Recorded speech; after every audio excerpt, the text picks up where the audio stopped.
What's up, folks? How's it going? Welcome back to the stream. It's Tuesday. We're getting tactical once again. Hope everyone has had a wonderful weekend and is doing good.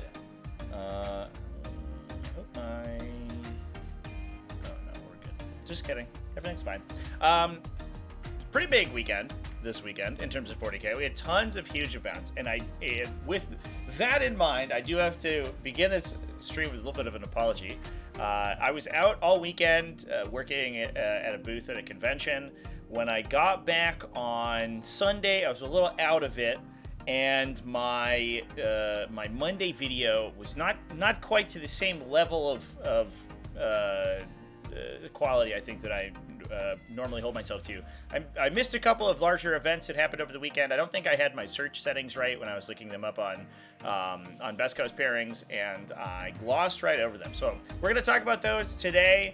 That includes the Maryland Open and the Mayhem GT. Those are both major level events, so big results from those guys.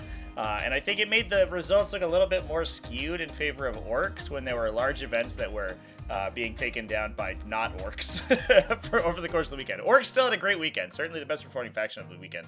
But there were other factions that did incredibly well. Two factions that I play even, so mistakes were made. Yeah, so we're going to go over those results today. We're also going to talk about this new absolute disaster of an Emperor's Children index. We'll start with that guy, but before we do that, at the convention I was at, they had a flea market, a miniature flea market, so you could go in and you could trade or purchase people's old minis, and I want to show what I got. I'm so excited. Look at this bad boy, chat. This is as far as I know, it's a new in-box 3rd edition Warhammer starter. Here we go. Look at that bad guy. I got an absolute deal on this thing. I don't know if the contents are... oh, I broke the rubber band. Well, that's... I'm gonna have to be careful with it, I guess. I don't know if the contents are all in here. Oh, it doesn't look like they are. It looks like we're missing some stuff. But I am excited to get the starter set regardless, because it's rad. It's a little bit of like a backstory. This is the first starter set that I ever played in 40K. This was the starter set that was out when I first demoed my first game of 40K when I was like, I don't know. I was teeny tiny baby. I was like fucking 8 or something. And I walked into a game store with my parents, and they were playing this. It has a land speeder, a little old school land speeder, and I thought that was the coolest thing on its flight stand. I was like, this game is amazing. What a cool game. My dad was a miniature guy. He liked miniatures, but he did trains. And I thought that the game was like, whoa, cool. And I seem to remember it being this incredibly well-constructed board that they played on. In hindsight, absolutely not. I don't think there's no way it looked as good as my memory says it did. But as a whatever I was, 7 years old or something, I think your imagination fills in the blanks. And I thought it was the coolest thing I'd ever seen in my life. And turns out that was a seminal moment for the rest of my existence. So excited to get that thing. I'm going to put it up on the backdrop as soon as I have a chance over here and on my bookshelf. But that's pretty fun. It was just a fun little thing that we got. Black Templars Battle Company meme list. Yeah, I mean, we got some Firestorm Assault Forces out of Black Templars with Crusader squads going down this weekend, and that's rad. That's a detachment, and that's a combination that I can get behind. So yeah, that's what's going on over there. 3rd edition, best edition? I don't know. Maybe. That's what I think the guy I bought it from was like, that was the last good edition of 40K. And I was like, have you played 10th, my guy? 10th is an actual game. back in the day, it was a glorified RPG. 10th is an actual real game that people made who know about game design. Is it perfect? Not even close. Does it have glaring issues? Absolutely. Is it good? Yes. Compared to other editions of 40K, it is good, but it is definitely nostalgic. Joel Scott, when's your first RTT got destroyed by Orks and Wraiths? Well, lucky for you, I literally, just before I went live, I was editing a video about Wraiths that should be up tomorrow morning. So if you want to learn a little bit about Wraiths, using them and fighting them, I'm gonna have a datasheet deep dive on them tomorrow. So look forward to that. All right. Yeah, let's freaking talk about some stuff. So let's talk about this Emperor's Children rules chat, because I was so excited. They were like, guys, new index for Emperor's Children. I was like, sick. It's probably just gonna use data sheets out of the I imagined it was gonna be like a supplement probably. So it was you're gonna have a Lucius data sheet, you're gonna have a Noise Marine data sheet, might get something else, who knows? But largely it will have unique faction rules for Emperor's Children, like we have for the other cult Chaos Space Marine types. And it's not, we didn't get that, chat. It's not.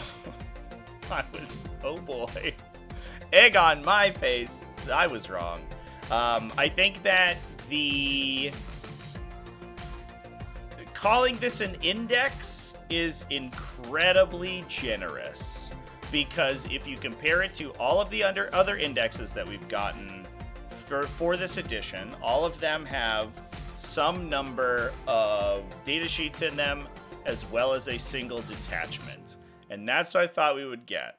A couple of data sheets and a detachment. And if it wants to use the stuff out of the Chaos Space Marine Codex, I think that's totally reasonable. What I did not expect was for it to use literally everything out of the Chaos Space Marine Codex, have no unique Emperor's Children stuff of its own. They literally just copy and pasted 2 data sheets and put them into a separate folder. Why? So, like, and if honestly, if this was like, if that was just like, oh hey, you guys want to play Lucius the Eternal before he gets probably a resculpt later this edition? Here's a data sheet for him. You're like, okay, cool. Why we went through this whole rigmarole of them previewing an index and it being like a big thing that Warhammer community was going to post, I have no idea, because this is the stupidest document I've ever seen.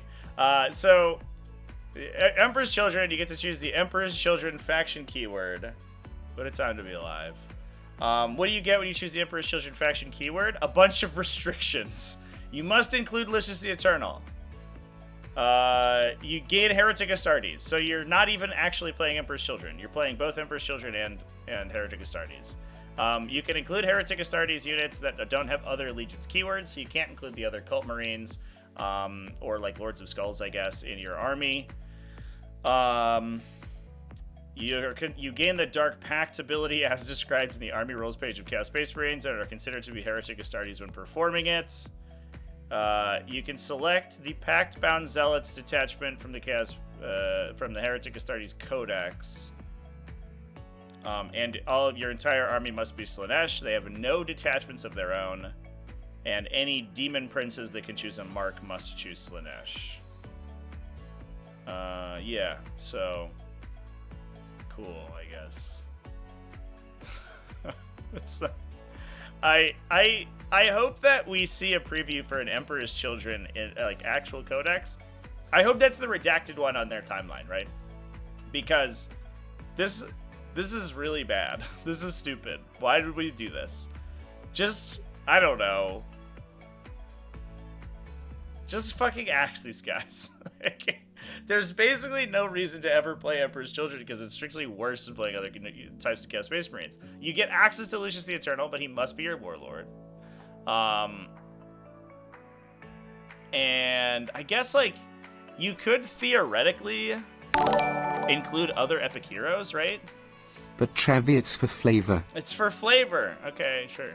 Like, then put flavor into it. Like, you could have, right? I think, like, what they don't want to do is give you, and here's what I imagine. I think that we're in the development cycle for a new Emperor's Children Codex, and what they don't want to do is release index rules that are still, like, in early stages of design that then change wildly when their actual codex comes out.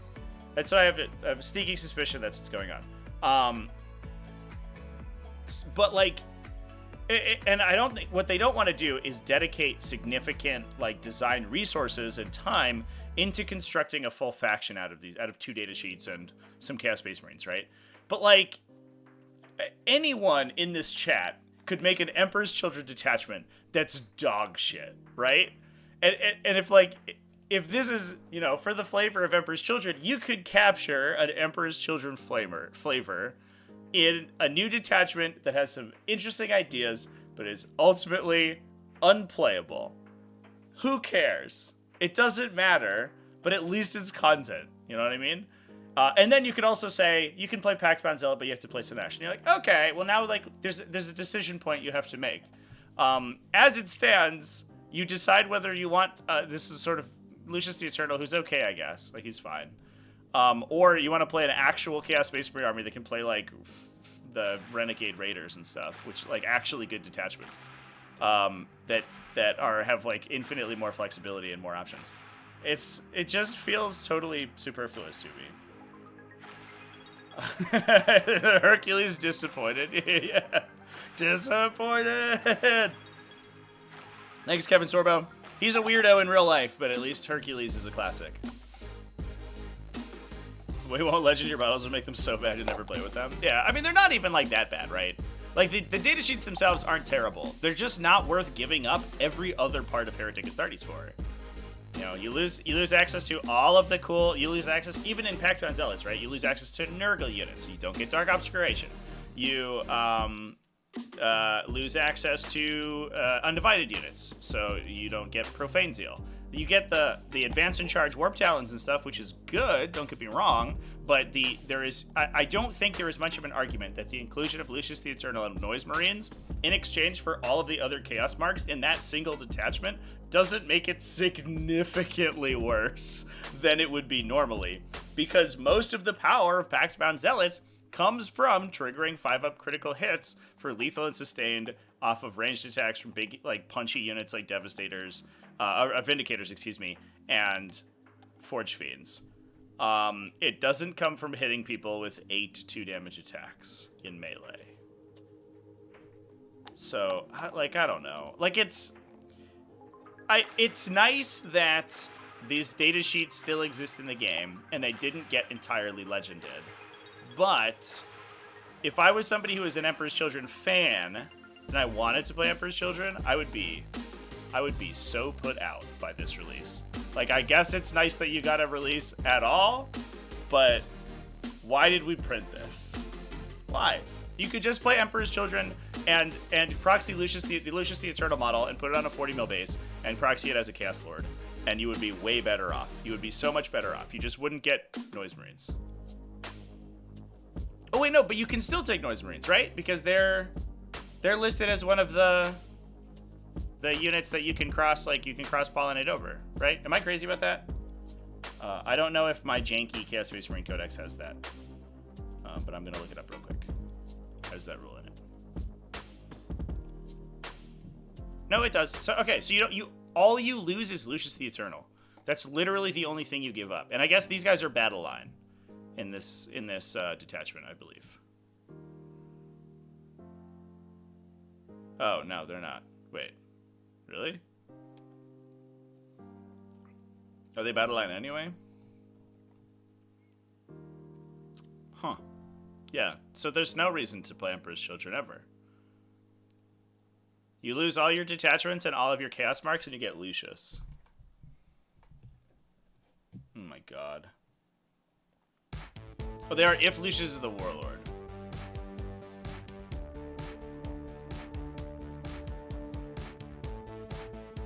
Where is that? Am I missing that somewhere? Oh, it might be on their data sheet. Oh, yeah, it's on the back of the data sheet. Fair enough. Okay. Yep, good. I'm not a crazy person. Salamander's Ultramarines get all their faction attachments, multiple unique and playable characters. Yeah.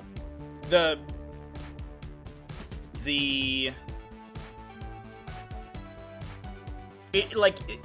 comparison isn't with Space Marine chapters, I think, right? Although it honestly, like, kind of should be.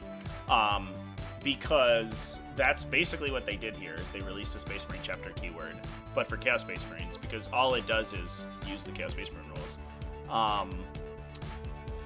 But I think what you're supposed to compare them to is the other Chaos Legions, which have unique detachments and more unique units.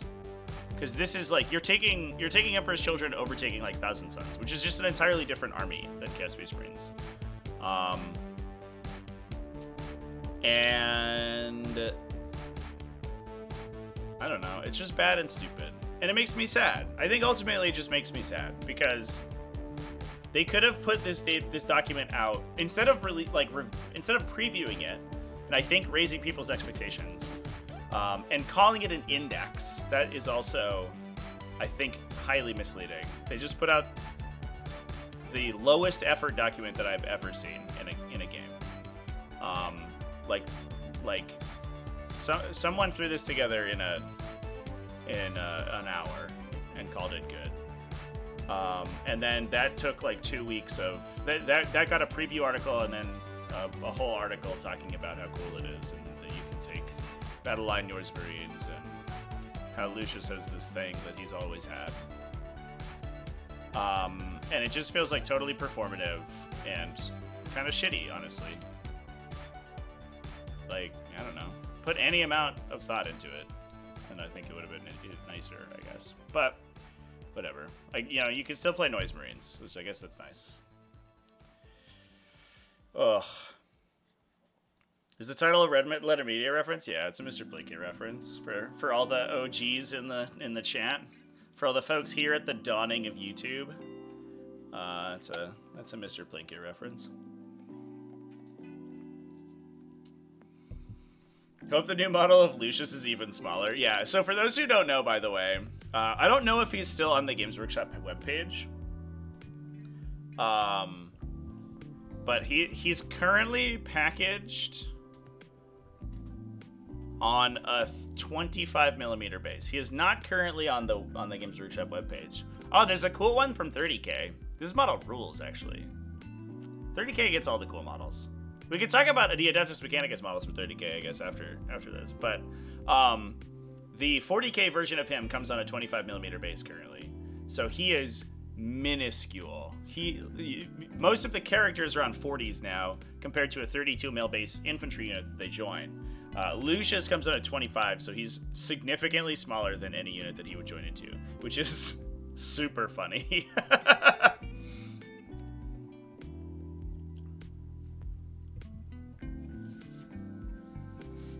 Noise Marine picture isn't even from a Noise Marine. Yeah, I think they tried very hard to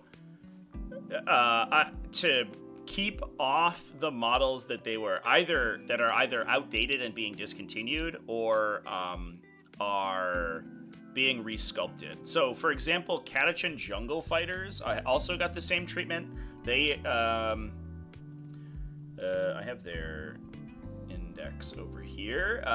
They have their unique model as their image as well. They're I think this is actually a command squad model. I think that's from an entirely different kit. The same thing happened to Kroot Hounds in the Tau Index. They got the Farstalker Kroot model instead of the original Kroot Hound. So like these models that they're discontinuing or that they're resculpting, they try not to put on the datasheet, which I think I appreciate. Like, this is a much nicer looking model than the OG Noise Marines because they look like they look awful, and I doubt you can even buy them. I think most people... Oh, you can buy the upgrade pack, yeah. So they don't even, like, sell the full models anymore. They just sell the arms. But most people are gonna, like, use a 3D print or Cacophony, probably. Which I would have done. There was a hot minute in 9th edition where I was gonna play Emperor's Children, and I was gonna use these guys, which are much nicer than the upgrade sprue that they had for the old Chaos Space Marines. These guys are cool. Although this paint job does not look great. I don't know who did this paint job, but it is. That's a paint job that I would do, and that's saying something. I'm not very good at painting. Did not age well. I think these are kind of old models, to be fair. These are from like the original Horus Heresy source books.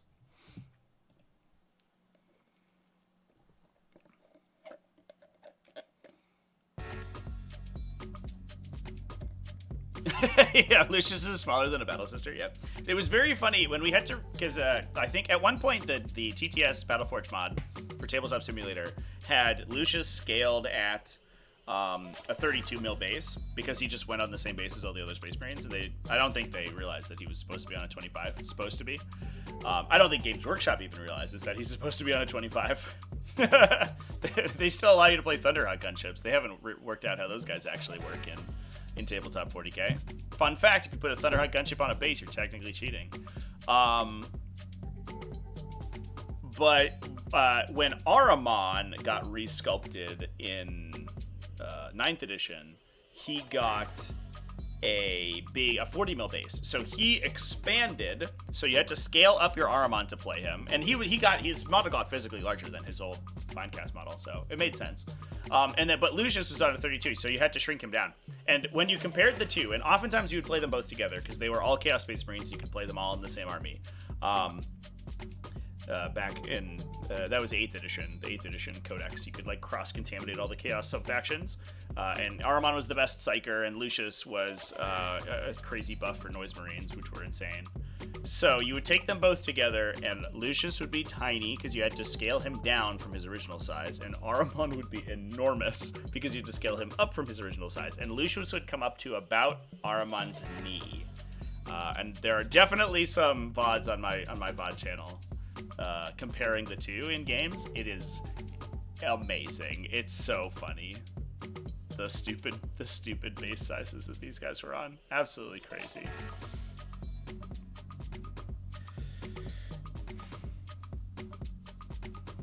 New to 40k, happy for the fans of Emperor's Children. Don't understand why they're adding factions when there's so many factions with few units. Is it normal for Games Workshop? So essentially what they're doing is they're splintering factions. So they're taking factions, previously like, and this is like 7th or 6th edition, like Death Guard were just this Chaos Space Marine sub-faction. And they broke them off into their own thing, and they gave them a number of new units to play with themselves, and then they did the same for Thousand Suns, I think, in 8th or 9th edition, and World Eaters last edition, and now they're doing it for Emperor's Children this edition. They're just taking the big, huge, bloated factions, and they're splitting them into multiple smaller factions. So those smaller factions will, at the time being, have less unit options than the larger, like, parent factions, but ultimately, the unit count of a codex isn't a huge like indicator of like power level or playable archetypes. It will make those factions less flexible, so they have less interesting things to do with those units, but they will normally, at least based on 10th edition, they have enough good stuff to play at least one solid list. Death Guard have a couple different archetypes. Thousand Suns have one or two. We'll see how Emperor's Children work out once they have a good one. World Eaters are kind of just like stuck on 8-bound, but that's because 8-bound are great right now. So it is fairly pretty common for Games Workshop, and that was like in 6th edition or 7th edition. They did that like to the nth degree. They split off every sub-faction to its own codex. Iron Hands was a codex. Tempestus Scions was a codex.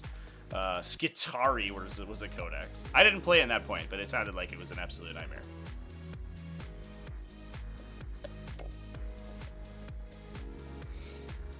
All right, chat. Well, that's my thoughts on the Emperor's Children Index. I think this is a travesty. I think it's stupid.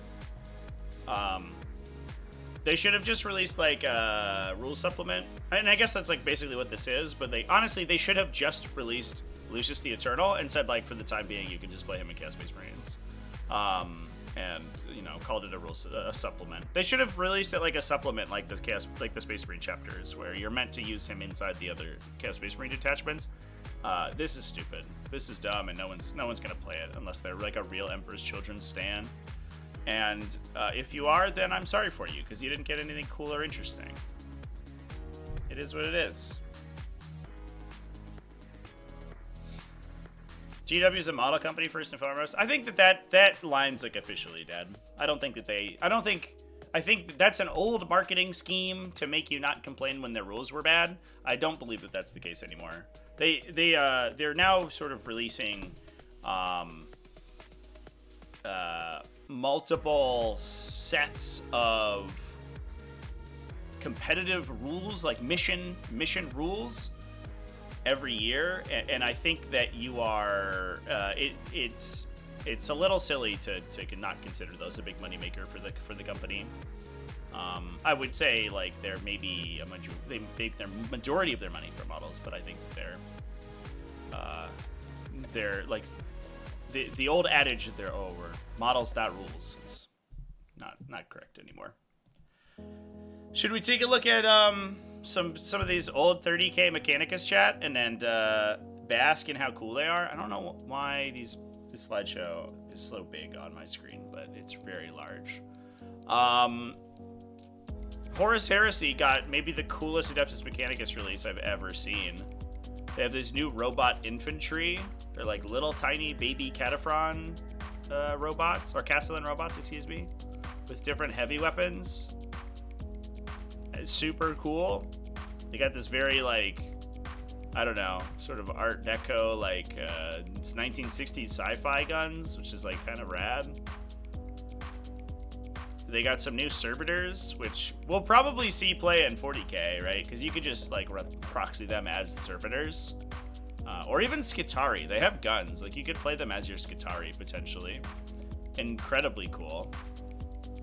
I really like their helmets. I like that they're going for this like monocular look, because I think that's very unique. That's not really something that has been done, and it fits not only the time period of Horus Heresy, but it also fits like a unique aesthetic that the Horus Heresy Mechanicus are getting.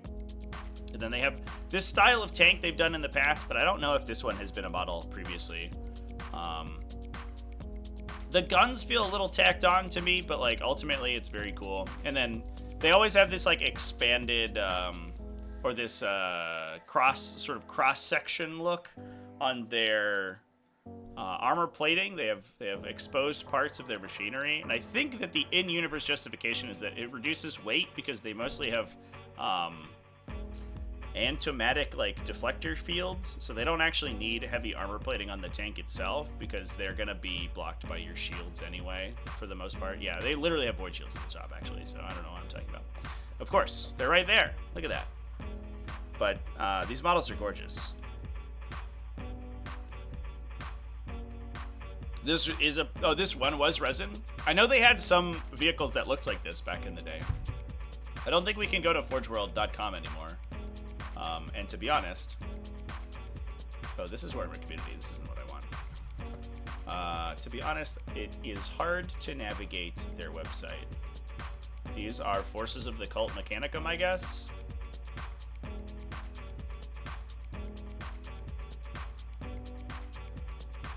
Oh, yeah, there you go. This is the... yeah, no, all right, fair enough. No, literally, here's the resin kit.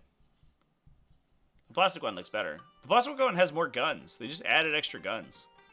Although this one looks a little bit more streamlined. I actually kind of like the down-gunned version a little bit better, but that's okay. But yeah, then they had different versions of it, right? That all sort of shared this Mechanicus. Real old school space vibes. Absolutely love them. Horus Heresy Mechanicus is the GOAT for sure.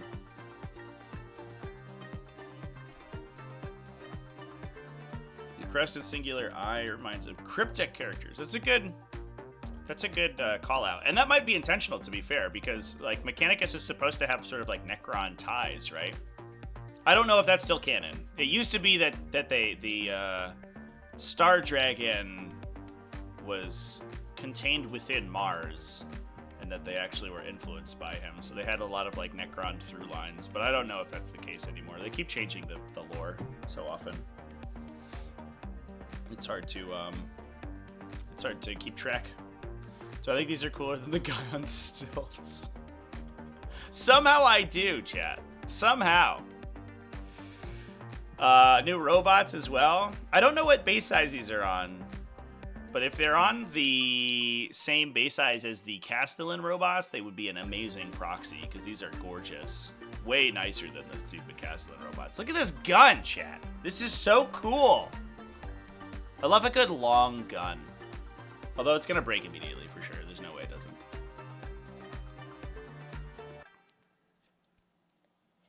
Way better than the hovercraft, 100%. Yeah, it's so insane how much of a miss the 40K Mechanicus line is compared to these guys.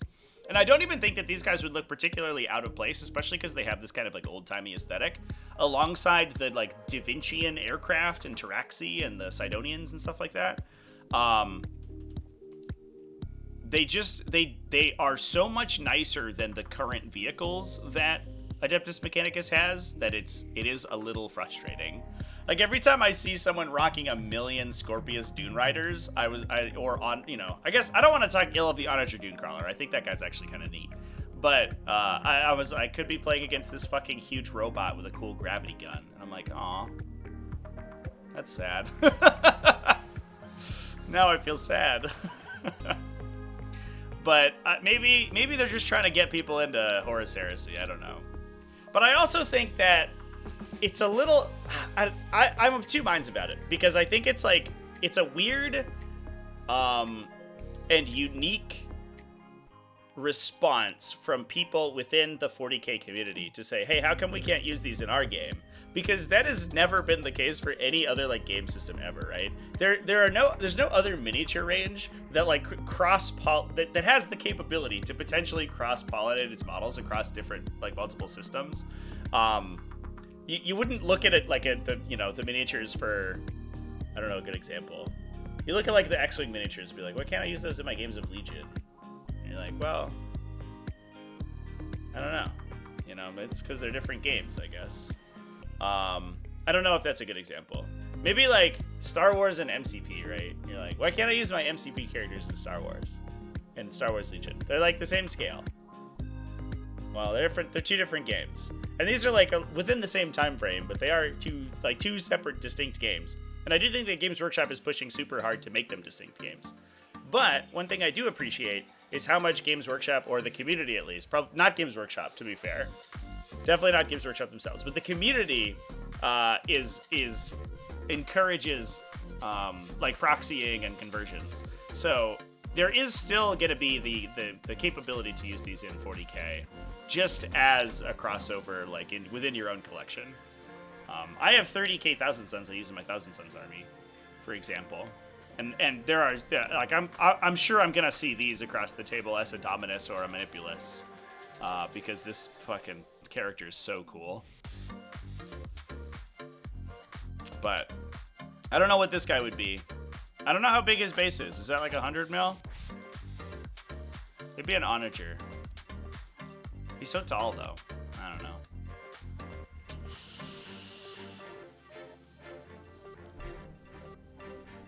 Use Shatterpoint models in MCP. Right? Like that's a perfect example. Like those are the same game. Like let's be real. Shatterpoint and MCP, it's basically the same. Shatterpoint is MCP for Star Wars fans. So like, what if they cross-pollinated, Not only that, but they're also like they're both Disney properties. Like they're kind of tangentially related. But and theoretically, Star Wars is a long time ago in a galaxy far, far away. So on the grand scheme of things, they're within the same timeline, right? I'm just saying, maybe we should be able to use those two miniatures from those two games together.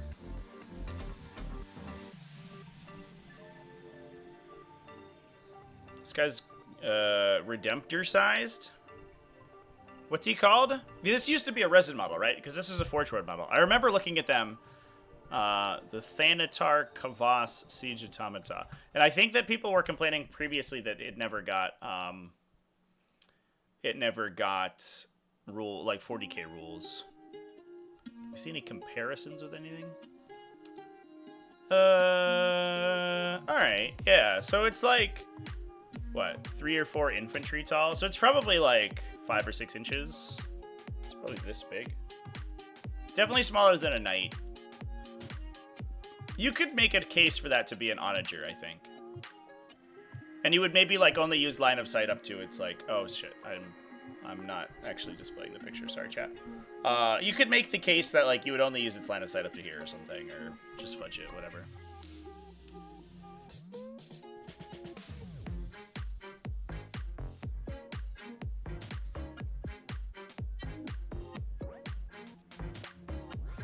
The resin looks way better. Does it?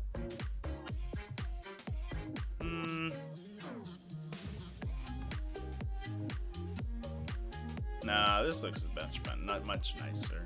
Maybe it's like just the fan paint job or whatever, but this looks like so much more, I don't know, so much more well rendered in my opinion. And the fact that the gun like opens up is super cool. This gun is rad. Absolutely sick. And I love that they have like servo skulls that are if you like really zoom, there's servo skulls that are aiming all of its weaponry because they're not allowed to use non-biological computer systems, right? So they have to put servo skulls in everything. Fucking so funny. I love that. That's so hilarious.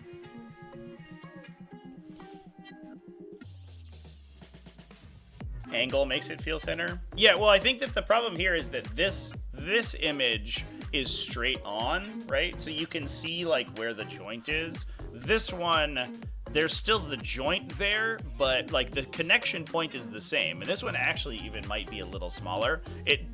Because it's angled, it just looks like these connect up with the these hip joints, but I don't believe that it does.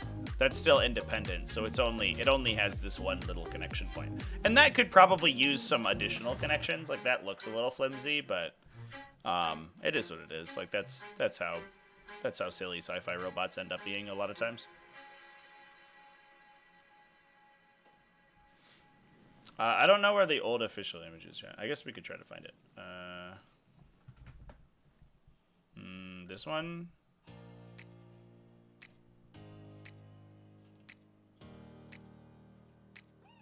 Yeah, it's like the same pose. Like it's the same thing, you know what I mean? This one has all these ammo feeds, which make it look a lot chunkier, which I'm sure that the other thing will get access to. But the hip connection's the same. If anything, it looks like it's been squished. Like this guy looks much squatter and shorter, which I don't really like. I don't know. That's all personal preference, though. What is this arm gun, by the way? What is this thing? Like a big fragmentation cannon or something? I don't know. It's just cool. I just think it's neat.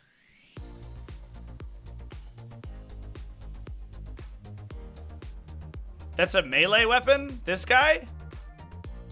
That hits people?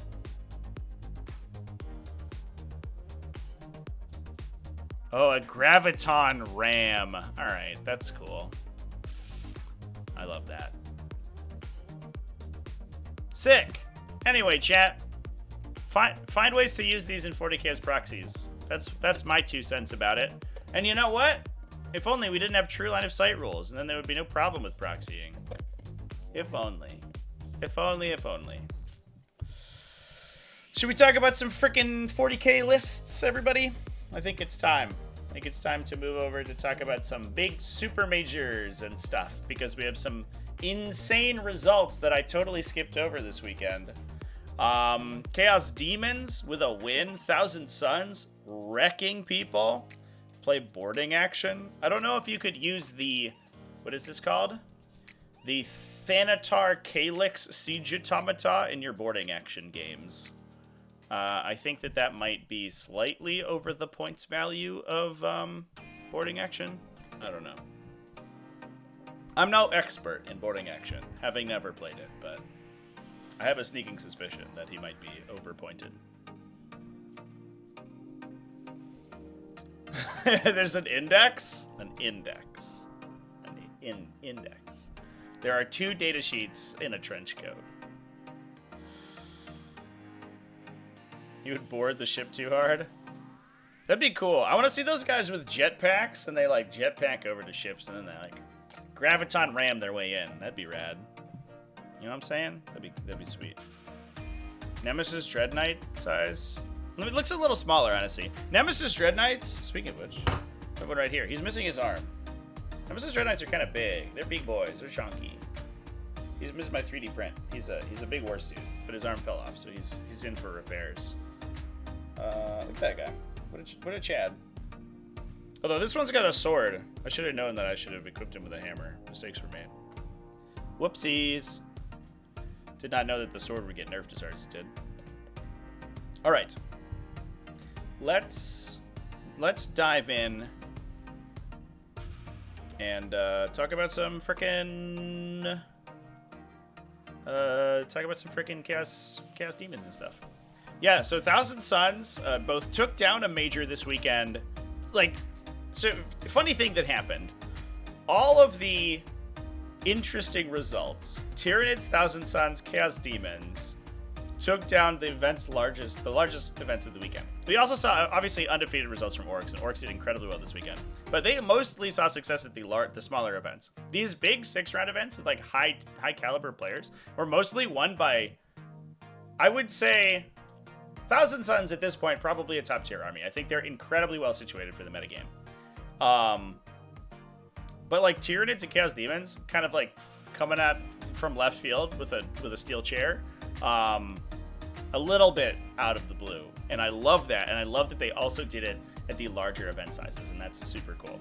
I think it goes to show you that these factions sort of require high skill cap, and that players who are good at them are really good at them. Orks looking completely insane. Oh, Orks are looking very, very good.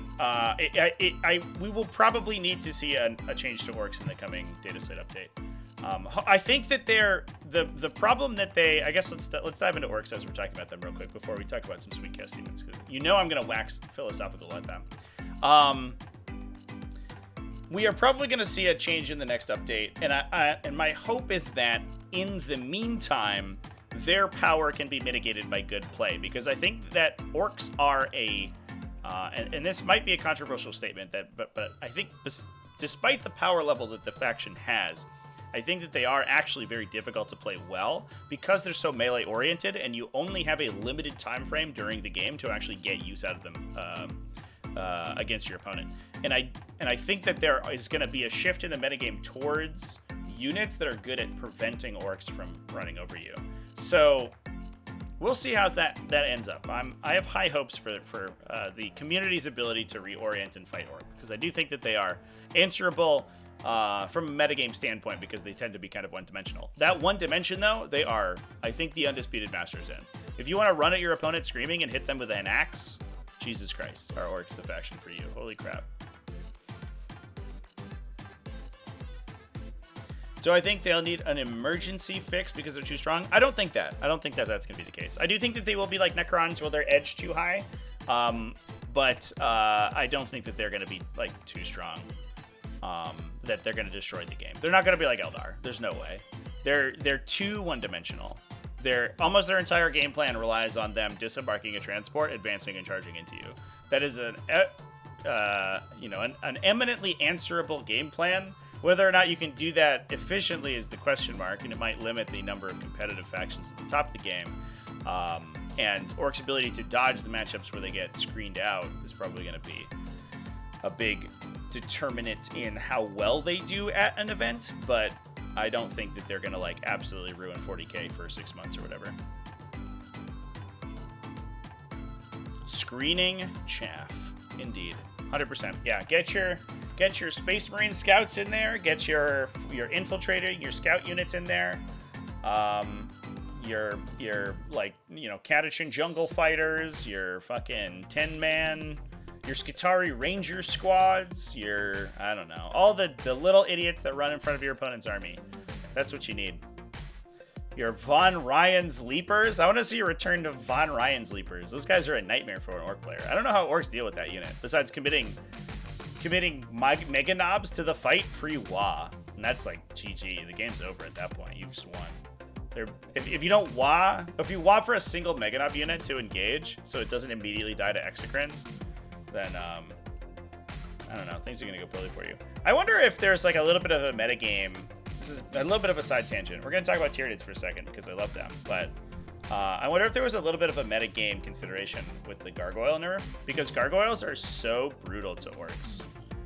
They don't scout or infiltrate, but they move so far that they can screen out any Orc unit from engaging into melee.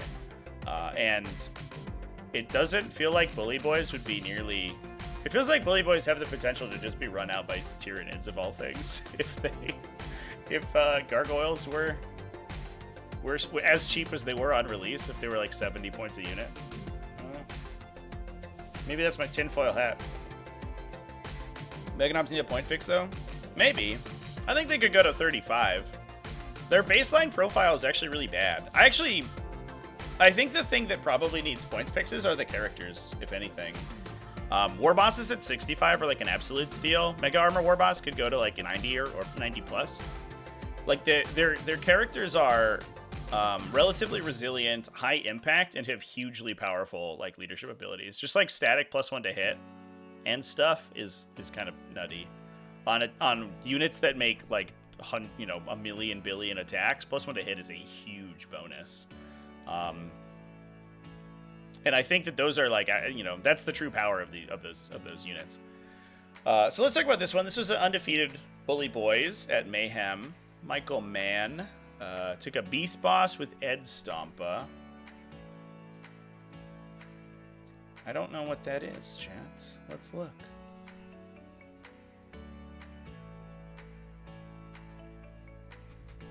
All right, I'll find it in a sec.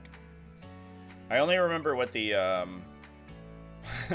what the really bad one that makes your opponent take a battle shock check is that everyone forgets about. It's like 10 points. What is that? Boisterous or something, whatever. Ed Stompa, you get reroll wound rolls of 1, full rerolls if the unit is below half strength. And then he's 4+ anti-monster vehicle devastating on the charge, so he himself with wound rerolls converts a lot of damage into a monster vehicle. So that makes total sense that would be on there. That's only 10 points, by the way. That's kind of rad. Oh, Big Gob, excuse me. Big Gob is battle shock check, start of fight phase, which is a little kind of whatever, but I don't know why that one's so expensive. We bossed Nickrot because he probably should be in every list. That guy might also need a points increase. A lone operative character with an uppy downy. Turns out that's really good. That's why you took Calidus Assassins and they got pointed to 100. And his uppy downy's better. He only gets 1 per game, but he gets to see what your objectives are before he declares it, which is huge. We've then got 3 war bosses, 3 mega armor war bosses, one of them with the teleporter for deep strike, beast mega boys for the beast boss to join into, 3 trucks to deliver everything, plus a battle wagon, triple Gretchen, 17 mega knobs, and then 15 knobs for the war bosses. Yeah, standard stuff. I don't know. So like mega knobs are an interesting thing when it comes to considering balance because they are so strong on the WA turns, but their effectiveness like decreases so precipitously. They're low volume, high impact attacks, so they have to have a character attached, in my opinion, because they are not high enough accuracy otherwise, and the benefit from the WA is so prodigious. It like all between the character and the WA, I think literally doubles their damage output. If you have neither of those, their damage output halves. If you have only one, their damage output's reduced by like 50 to 60%. So they're so reliant on other effects to be good, and they're not even that hard to kill outside of the WA turn. They're just a Terminator with no invuln save, which is, I guess, in toughness 6 instead of 5. But that's not like the biggest thing in the world. So it's like an interesting question. Like, do you point them around, like assuming that they have the WA? Because they're always going to have the WA, but they look like they're 30 points, but they usually almost certainly have to have a transport to get them up the table quickly enough to actually benefit from the WA, and they have to have a transport to make their a character, excuse me, to make their attacks better. So I wonder if like up-pointing the utility surrounding them is the way to go rather than the mega knobs themselves. I don't know. You could also make them 5 points cheaper, and I think it would be fine. I think most people would accept that for sure.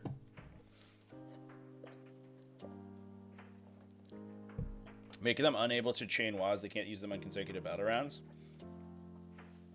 That would be a big change. That would probably do it for sure. Yeah, you probably wouldn't need any other changes, to be honest. Then you couldn't commit mega knobs, get the offensive and defensive benefit for 2 rounds. You would have to eat a round of not having the bonuses. And again, that like dramatically, it's an over 50% reduction in their offensive output. They're both offense and defense, which is huge. Warriors and Vanguard would massacre Orks. Yeah, the only problem is like the T6 stuff they have trouble against, but all the T5 stuff, oh my god. Warriors are so brutal. I think Vanguard Onslaught is like a sleeper into that matchup for sure. You have like a lot of battle shock effects. You have a lot of forward deploy and fights first, then it just makes engaging into it super difficult. Plus, you could just take like the boat of Maliceptors and Exocrines, which Orks hate to play against. They do not like that stuff.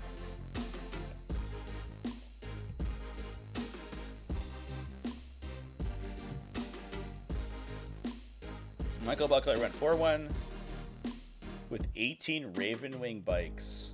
That's sick, dude! We'll take a look at that if we have time for sure. I'll take a look at that myself because that's a list that's on my radar. Playing some Ravenwing, definitely. All right, we've talked about Orks. It's time to move over and talk about some Chaos Demons, everybody, because I love Chaos Demons so much. So the winner of Mayhem 3, Kyle Treya, was running Chaos Demons points printer version 0.5. Running a Guo with Endless Gift. So the Guo, Endless Gift, and Everstave guy, I think are windmill slams every time, and probably Scarbrand. I would say that at this stage, given the status of demon points values, I would say that probably these three characters are present in almost every list. They're so powerful. We then have the Mask of Slaanesh to combo off with that Great Unclean one, so that they can project a -1 to wound aura on a targeted enemy unit. You get a wound bonus for Slaaneshi units against them. I think if they're battle shocked, but it doesn't. It's like kind of whatever. Who cares? But mostly you want to give enemies within 6 inches -1 to wound. They're then trying to engage into a T12, potentially -1 to hit if you have a Nurgling nearby. 4+ feel no pain target, and they're not gonna do any damage. If you're -1 to wound against T12 that has Endless Gift, you're straight up gonna fall and flat on your face and get bogged down by the Guo just like sweeping on you. The Guo doesn't actually do that much damage. He does reasonable damage. He's got a torrent and a ranged attack, plus his sword is okay. But realistically, he wants to bait your opponent out into a fight and sort of stick them in melee and then counterpunch with like the big heavy hitters like Scarbrand and the Lord of Change.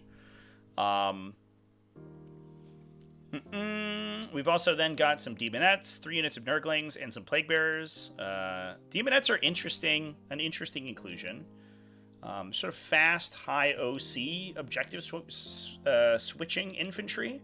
The big benefit that they have is that they don't typically need to like 3-inch deep strike to do their thing. That's a little bit of a problem with a lot of the other demon infantry, is that they're kind of predicated on deep striking onto the table in order to be able to affect things. But at a base movement of 9, like Demonettes can get 2 OC onto objectives with that by just like wandering up the table. And I believe that they only have to touch the Shadow of Chaos for their Warp Surge. Yeah, within Shadow of Chaos. So as long as you have either like Demonically Corrupted an objective, or you have the midboard of the table, and at least one Demonette out of the unit is touching that area, they can then for 1 CP advance and charge. So you can actually get some really impressive threat range out of this unit, especially if you like Rapid Ingress too. So you could actually see them as a kind of an annoying piece for that reason. They can like ingress into an annoying corner of your opponent's table edge and then just run and charge onto their objective. And that feels pretty solid. They're expensive for what they do though. 110 points. 11 points per model for this profile is not good, but definitely you can see play from it. Plus Plague Bearers, 3 units of Flamers. I'm interested that these are sort of back into the zeitgeist, I guess. The Flamers are like they're a good deep striking unit. They're really small, like physically they're very tiny, so they're really good at uppy downying and grabbing tactical objectives.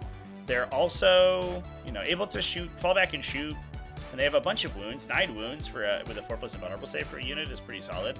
And they get the bonus of +1 strength when they're near the Lord of Change. So they go to strength 5 AP1, so they're actually good at killing like opposing orc boys and stuff.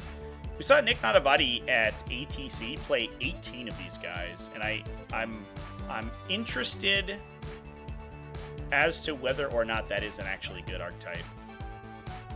But 9 definitely feels very safe. Like, you're good at clearing infantry, you're good at skirmishing with other people's like trash infantry. I think he just fell off my lap. Cat, you're so clumsy. Get up here.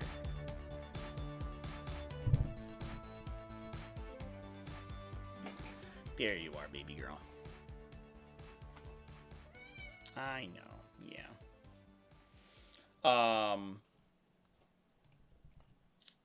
They're probably worth inclusion regardless. We then got 15 Fleshhounds, and that's it. So in infinite utility, the Fleshhounds are good compared to the Flamers because they're not as useful at clearing enemies because they have to do all their damage in melee, but the Flamers they can start on the table and they have a higher base movement, so they can start on the line and run up to get like area denial or deploy teleport homers in the first turn, whereas the Flamers will typically have to deep strike to do what they want. But we basically have like, I would somewhere around 10 utility units plus the demons, the greater demons to actually do damage, which is I think sort of demons Demon's whole deal. They have lots of these little crappy infantry units that can jump anywhere on the table that they want to grab objectives, and then the big demons are good at fighting. The PTSD from 9th edition, yeah, the old school 18 flamers, dude. I miss those flamers. Those flamers were sick. Get just a bunch of bonuses to strength and +1 to wound and just kill anything in the game. Super cool.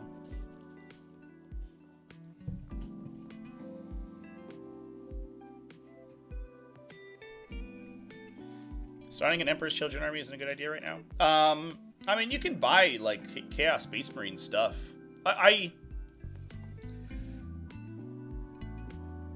It's an interesting question because I would not recommend that you play Emperor's Children as described in the index. But what I think you can do is get a Chaos Space Marine army that you paint as Emperor's Children and use Noise Marines in, and just play it as Chaos Space Marines until the Emperor's Children index comes out, because there's no way, or Codex, excuse me. There's no way that, give it a year, 1 to 2 years when that Codex releases, that it doesn't have massive overlap with the Chaos Space Marine Codex proper. And so basically everything you use now will be usable in that situation as well. That's what I would recommend you do.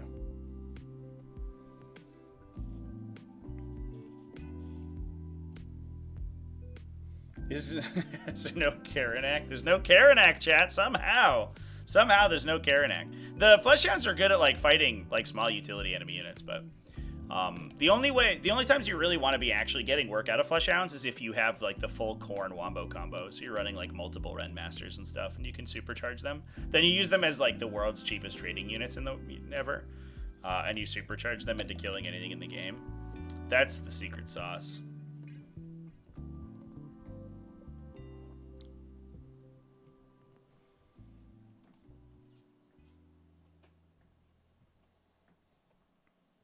All right. So that's Mayhem. We also saw Thousand Suns at XO and 1, but there is another event that I missed over the weekend, or at least if I remember correctly, I missed it. The Maryland Open also saw Thousand Suns do well. This is another large event, 98 players. And I'm really upset that I didn't talk about these, Chad. We saw Mark Hurdle go undefeated with Ultramarines. Mark Hurdle, absolute Chad with the Ultramarines. Tyranids did relatively well. Matt Laura ranked Tyranids over the weekend, and TJ Lanigan went undefeated with Thousand Suns. We get to talk about undefeated Thousand Suns today. Let's go. So we've got Ahriman, 3 Exalted Disc Sorcerers, one of them with the Umbralific Crystal. So the Crystal of the Exalted Disc Sorcerer makes him like the world's greatest utility unit. Not only if he's by himself, which I imagine that he is. I don't know if we have enough Heroic Marines to attach all of these. No, just 15. Perfect. Amazing.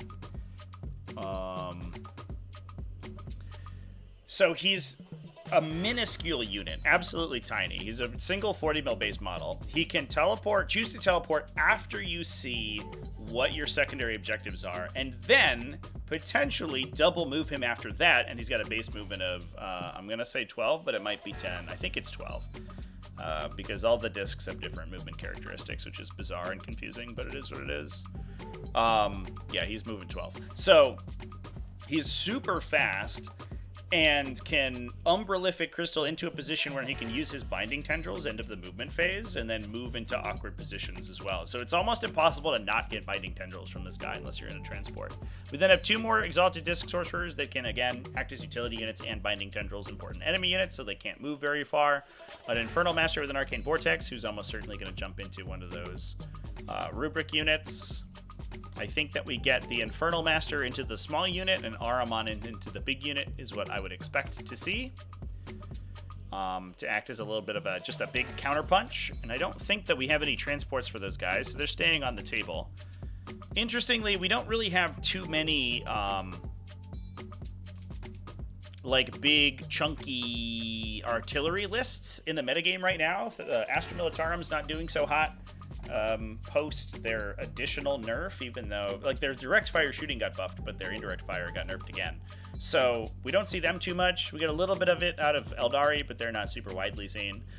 And like whirlwinds are kind of have gone the way of the dodo for the most part. So the big indirect fire platforms of the game are largely unplayed. So Thousand Suns players get to play in the sprinkler where they put all their super fragile Rubric Marines on the table, and then just like double move them into position if they need them to kill something in the center. So Ahriman jumps in that unit and gives them +1 to wound. We've got a Lord of Forbidden Lore Winged Demon Prince, so another uppy downy on that guy, and he can duplicate your rituals, so we can double move multiple of these units that are jumping into the opponent's deployment zone, plus Magnus the Red, because it's Thousand Suns and you always have him. We have a Zangor unit, just as a bank of Cabal points, and they can run up and OC2 objectives away. +1 cultist unit for scouting and extra CP, immutable with Vortex Beast because they're good, and triple Zangor Enlightened for utility. So huge utility out of this list, and I think that's one direction that Thousand Suns are probably behooved to go in right now.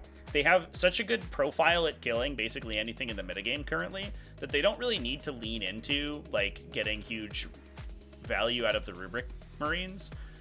Because Magnus Magnus and their characters is basically going to late game whatever they need to. So they focus really heavily on taking units that can screen aggressive enemy units or score secondaries for themselves, and then use the few characters and rubrics that they have to actually kill like the most valuable enemy targets, whittle them down to a point where like their random stuff can just sort of skirmish out the rest of the game. And that's kind of where we're at. Like, you don't need to be bringing huge bricks of Rubric Marines to kill, Orc Boys, for example. Like, your Infernal Master will kill half a unit by himself, and then your Demon Prince will wait in and kill the rest. Or Magnus will shoot a unit to death and then charge and kill half of another unit in one turn. You're not incentivized to take extra really fragile Rubric Marines in that case. It's also nice, I will say as well, it's nice to see TJ Lanigan get some success too, because I know he's been striving for it so hard recently, and he always goes down into awkward matchups in like the semifinal or final rounds, and he's in a position where his big brain lists can finally do well, which is cool.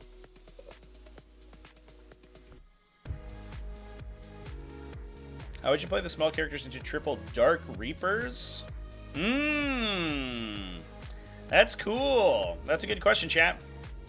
It is. I think that's one way if you want to beat Thousand Suns. It's one thing to do is you take you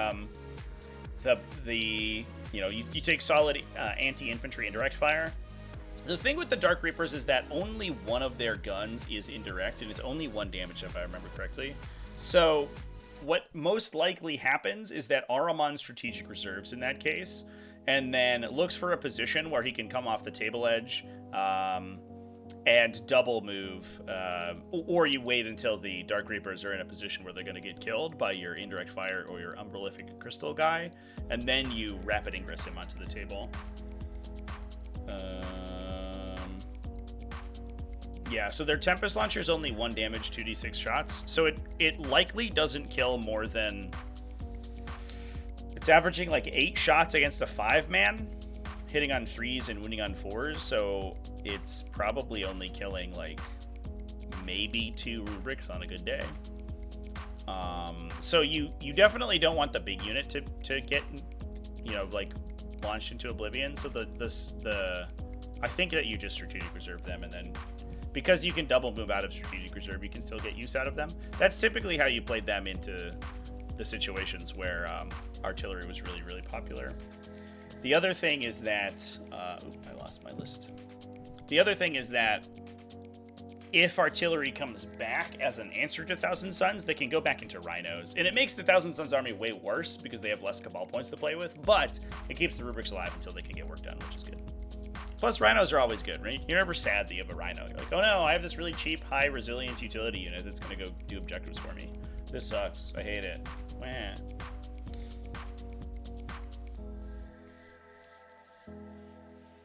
Use the term just do a TJ Lanigan when the game is going bad. No, I mean, real talk. That could mean anything. Doing a TJ Lanigan could refer to literally any action on the tabletop. Is that a good phrase or a bad phrase? What do I think of Sisters getting 4 detachments? And what their theme is? We can talk about Sisters later if we have time, chat. We're in lists right now. I don't want to get sidetracked.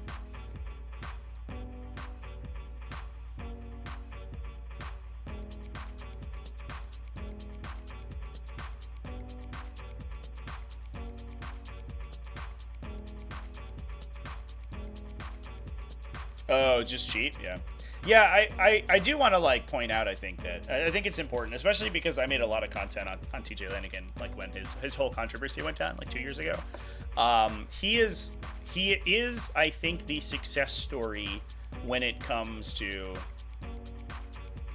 rehabilitating someone's behavior. I think that the community backlash against him, he took it to heart. He didn't rage quit, and he didn't get, he didn't allow himself to be run out, which was like controversial at the time, right? Because like he did straight up just cheat in a lot of games, but he made a conscious effort to change his behavior and to indicate to the community that he was changing his behavior. He did like his silly performative thing where he like wore a body cam and all that stuff at GTs and stuff, but which I don't know if like he was actually recording or anything, but I think that he basically used it as like a scarlet letter to indicate that he was like doing his best to change his behavior. And one thing that I overheard a discussion that he had with another player, and I won't go into the details because I think it was kind of personal, but he had a discussion with another player at the Richmond Open, the last event that I streamed last month, about how to conduct yourself on stream in a very difficult situation where you come across as the most conscientious opponent that you could, right? He was giving his opponent advice on how to present themselves best to the community, and it was like really eye-opening to me personally, because he kind of has assumed this role as almost like a behavioral coach, you know what I mean? And not in a bad way, as someone who has probably undergone like the most stressful situations in terms of being like broadcasted in games of 40K. He knows how to deal with that, and he knows how to come out of it with your best foot forward. And he talks to several people about like, what you should, like how you should comport yourself on stream, how you should comport yourself in a position where your opponent is like maybe not behaving so well, and like how to come out of that situation looking like the better player. And it was like really, I don't know, it made me catch some feels. I was like, TJ, you looked at yourself and redefined your entire personality when it came to 40K, and that was this absolutely spectacular. Hats off to him. He did a bunch of skullduggery in the past, and that was super shitty, but he has, like, I think, come out ahead of it and become, like, an actually upstanding member of the community. I cannot say that for every person who cheats, and I think that the question that we have to pose to the community is whether or not it's worth the experience of the people who have these contentious games and have these games against people who are, getting one over on them and who are cheating. For the chance that they come out the other side like a TJ Lanigan, where they like really recognize their failings and try to correct them. I don't know if that's the case, but I do think that regardless of what the community decides to treat these cases, TJ is like one of the success stories of people who stay in the hobby and try to fix their behavior, and I think that's rad, and I want to give him kudos. I think I've talked about that before, but I think it's also important to say again.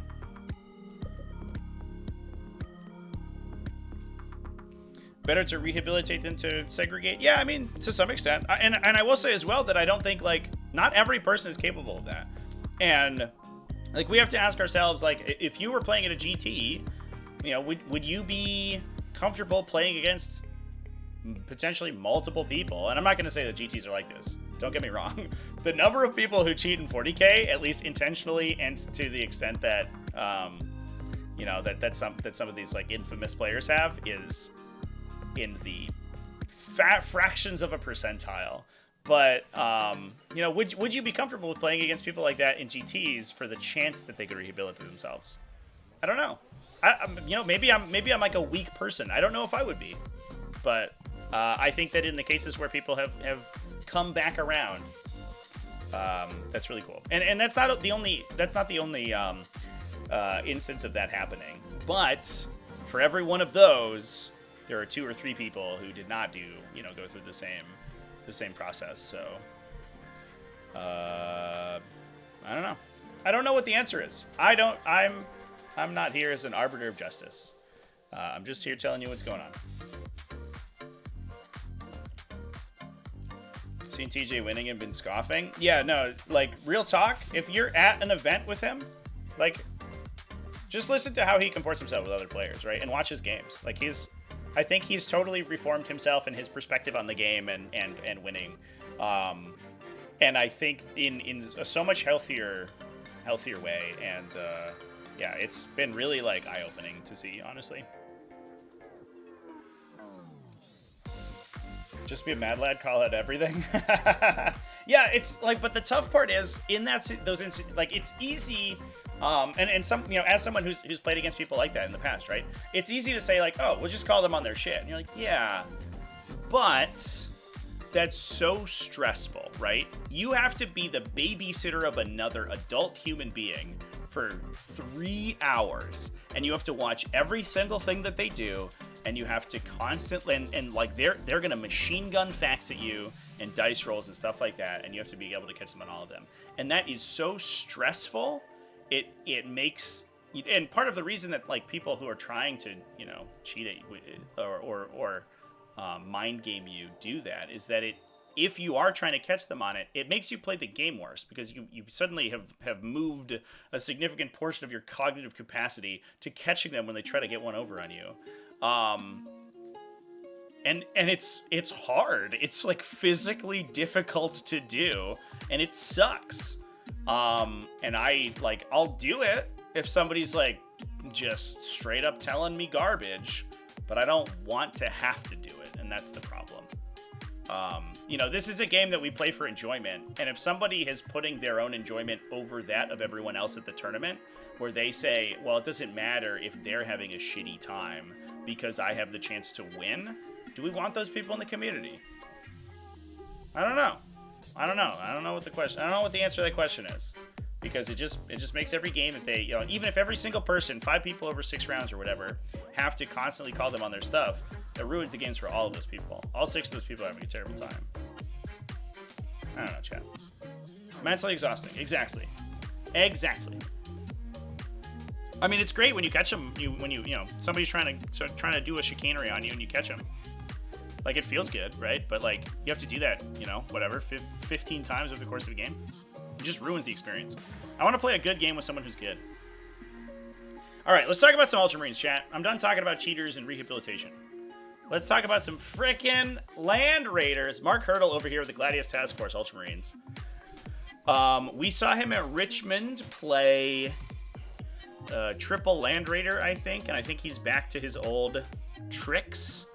Look at that, chat. Land Raider, Crusader, plus 2 Redeemers. Yeah, so this is, I believe, that the list that we talked about 2 weeks ago, I want to say. He's playing a Thunderstrike to buff up his shooting. Plus A Fire Discipline combo with an Aggressor squad. We've seen this with Eradicators recently, but I think we're still sticking with the Aggressor squad. And a Captain in Gravis Armor, so we get Storm of Fire for free. So the problem with that is that it comes out at a 16-point transport capacity, so you have to take the Land Raider Crusader in order to fit all 8 Gravis Armored models into it. We then have Marneus Calgar, who's probably jumping into the Company Heroes. That's a great attachment for him. They make him -1 to be hit and wounded, and he's already tough to kill. And you can be -1 to wound and put a lot of those wounds on a 2+ save Victrix Honor Guard before he goes down. So that unit's like super tough for not being very expensive. Plus you get the Company Champion, who's an absolute Chad. He's like 6 2 damage attacks, I think, if I remember correctly. He's basically like getting another captain who's already used their finest hour, which is great. Plus you get a little bit of shooting that you can advance and charge with. Good stuff. Inceptors to act as utility. A Centurion Devastator squad with grav cannons. Again, you have another Storm of Fire out here, right?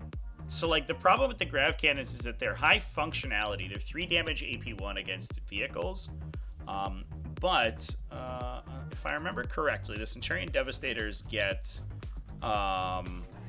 rerolls against enemies on objectives. So they have a good conversion rate of all of their attacks, but they do not ignore cover.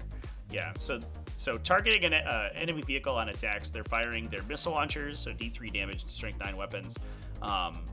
Plus they are shooting their grav cannons. But against enemies in cover, the grav cannons are really, really inefficient because most enemies are saving on their base armor save. But if you have Storm of Fire, you can ignore cover, and suddenly you're basically putting, you know, what is likely to be, out of 3 Centurion Devastators, what's likely to be 6 to 8 AP1 3 damage hits through, and that is good enough to kill most light vehicles in the game. So if you can Storm of Fire, then those grav cannons actually become incredibly good. It's a little bit awkward that their grav cannons don't get twin linked, but I don't know. I kind of wish they had one thing going for them. Like they have a sight. Like they should have ignore cover built in. That'd be cool. But either way, clearly still getting use out of them. Plus 2 Land Raider Redeemers, so we can get one with Marneus Calgar squad in it if we want to. The other one can carry the Devastators. The Crusader can carry the big squad, and then we have the Thunderstrike to buff them. Land Raiders be good, chat. You don't even need to take 7 of them to get work out of the Land Raider profile. It's just really strong. Turns out. Oh, there's an Assault Intercessor squad too. Actually, that's probably where Marneus Calgar jumps into. Oh no, he has to jump into the Company Heroes. He's actually not allowed to go anywhere else. Because the Company Heroes dies if he doesn't attach to them. So there is an Assault Intercessor squad, but they're probably just there because they're cheap and they're good at clearing enemy light infantry. So you don't have to commit the big characters.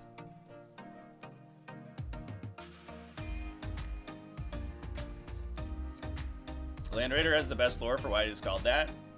Have you watched my Land Raider video, chat?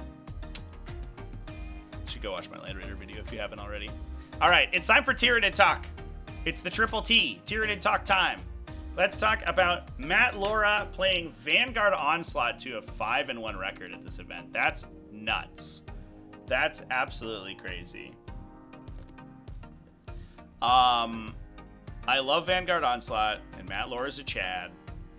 So let's see what he's playing. We're rocking Death Leaper, a Neuro Tyrant with Neuro Node for the redeploys, plus 2 Winged Tyranid Primes. 3 units of Barb Gaunts. That is some anti-orc technology if I've ever seen it. High volume blast weapons that slow the target down. Very good against any orc infantry, even if they're not doing that much damage. Plus Biovores, triple Lictor, double Neurolictor, triple Screamer Killer. What? So we're really, really leaning into the +1 to wound from the Neurolictor Screamer Killer combo. So we can, do we have Death Leaper in this list? I think I just read it and I've already forgotten.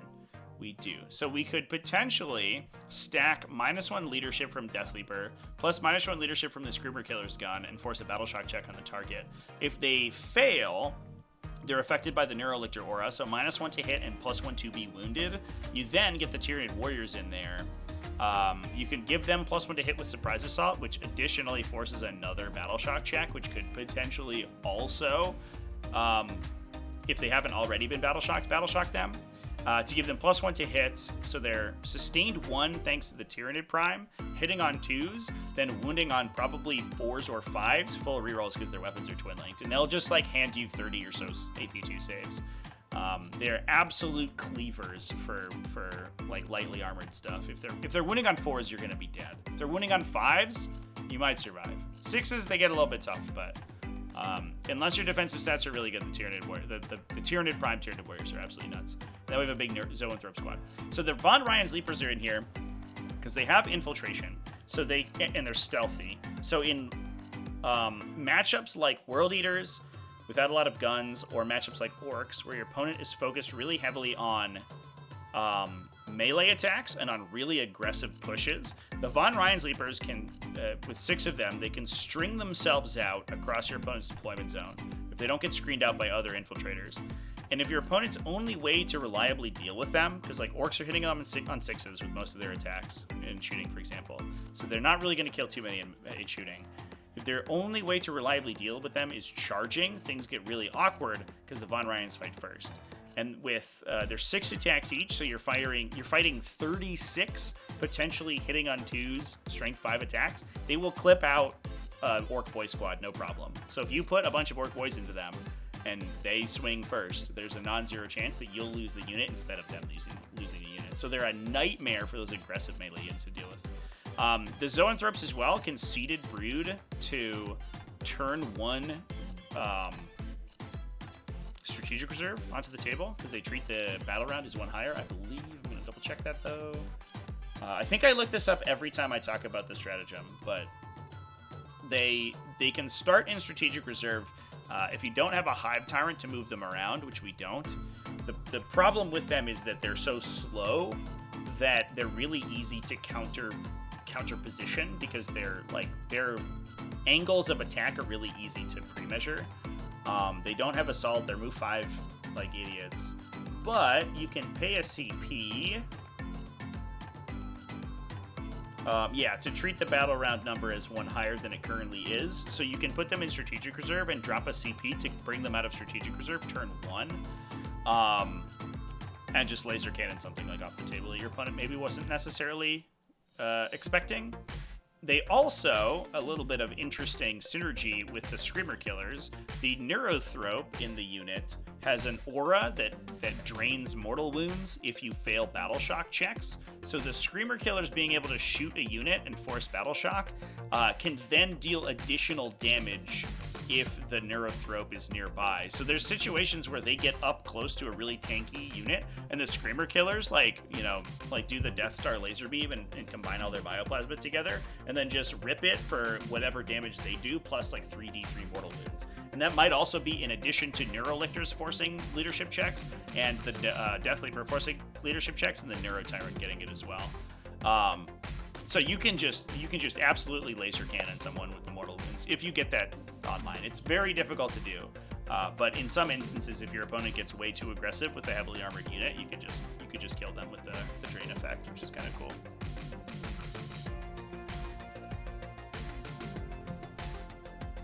Yeah, the Screamer Killers, I think, are there entirely to set up the Neurolictor combo, and every time I've played Screamer Killers, that's been why as well. The downside is that they are hard to maneuver and hard to deploy, and they're not Vanguard keyworded. If they were Vanguard keyworded, they would be really good in this attachment. But they're slow and huge and really, really, they have a terrible defensive profile. Which sucks. But they have 1,000,000 attacks, and their gun is really effective, and so I think that we're basically just trying to unlock the bonus for the Tyranid Warriors. We're late gaming with them, right? It's a blast. They shoot. Your opponent could kill them, but if they kill them, they're not killing all the heavy infantry in their face. And they can combo with the Zoanthropes and with the Neurolictors fairly well. So they're not worthless, and they're not super expensive. They're just not amazing.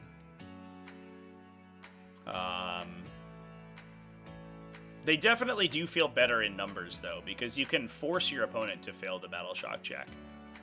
You can like force a command phase battle shock with the Neurolictor or with Shadow, and then force 3 more with the 3 Screamer Killer units, and 1 more if you surprise assault them. So like, or surprise ambush. So like, you get to the point where they're like the unit that you want to fail battle shock is almost guaranteed to fail because you've stacked so many leadership debuffs and so many battle shock checks.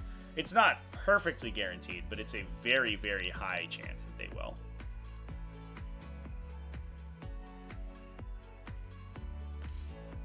How does this deal with lists like Iron Storm? I mean, you're playing a different game than they are, right? Like, you're mostly there to steal objectives and to score points. Like, there's 3 Lictors in the lists, and these guys rapid ingress for free, so they're on all the objectives, and your characters are always in danger, right? So you're gonna lose the straight up fight, but you have so many utility units that are everywhere, and this is how Tyranids typically win games. If you see Tyranids doing well, it's not because they're killing all the heavily armored the armies, they're just dying to them. But 6 Von Ryan's Leapers or 7 Tyranid Warriors are going to steal an objective from whatever's on it for the most part. Even if you're a vehicle, you're probably not OC7. You have so much utility that you're scoring out either your tacticals or your fixed objectives, whatever you've decided to take pretty easily. And you can repurpose units like Barb Gaunts to just act as screens, so you can physically body block your opponent from moving. And then like set up situations where the units you have to kill, you get the Screamer Killer or you get the the Tyranid Warriors into under the effect of the Neurolictor aura for +1 to wound. So like you can't table your opponent. That's basically off the table. But you can wombo combo together killing a Repulsor Executioner or a Redemptor Dreadnought pretty easily. And you're gonna dramatically outscore those armies. Like, trivially. The downside is that they table you before you can table them. Things get awkward, but you're not there to play a straight up fight. You're there to outscore them like wildly.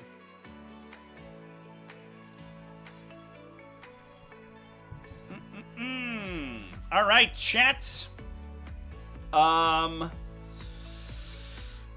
What else should we talk about? Oh, Casey Glenn went 5-1 at Maryland.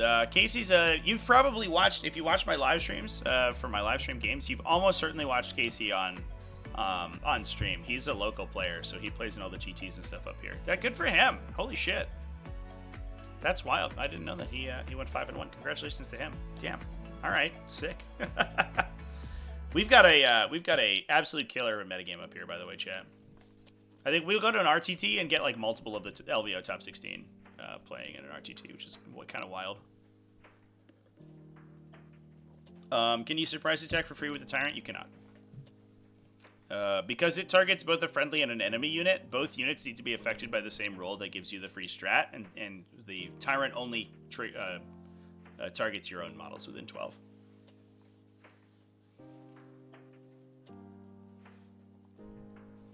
Slow clap to the Ultramarines. That's not John Lennon. Yeah, Mark Hurdle is a Space Marine, Chad. Mark Hurdle is incredible at Space Marines, and his list is really cool. It's just so classic Codex Space Marines that I absolutely love it. Like, if you watch my Space Marine like faction breakdown, he basically just like plays a lot of the top like 5 units that I talked about, which is, I don't know, just kind of sweet.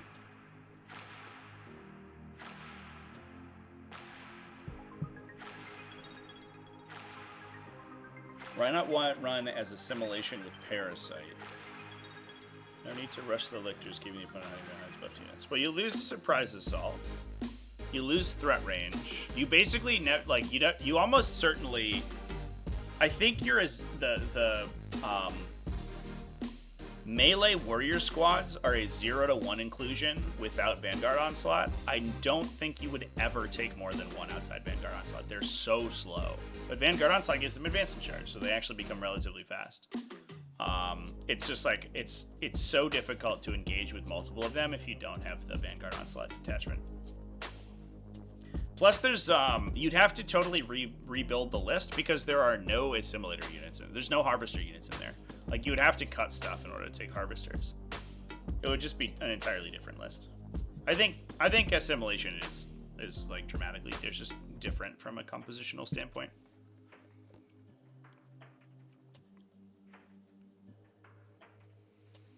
Can you not view lists on BCP without being a subscriber?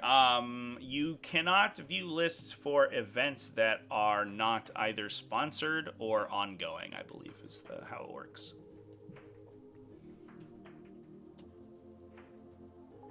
But if you want me to take a look at any particular ones, then I will do so.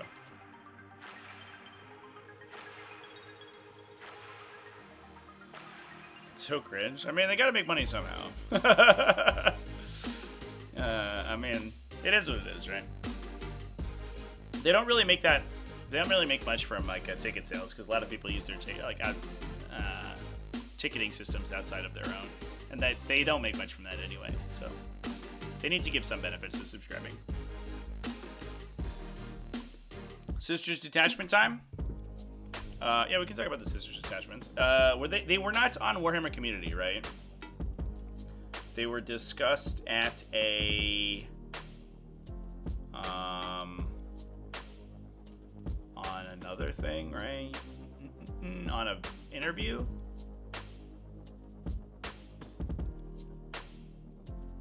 In the preview stream. Is that? Do I remember correctly? I'm so bad with news stuff, chat.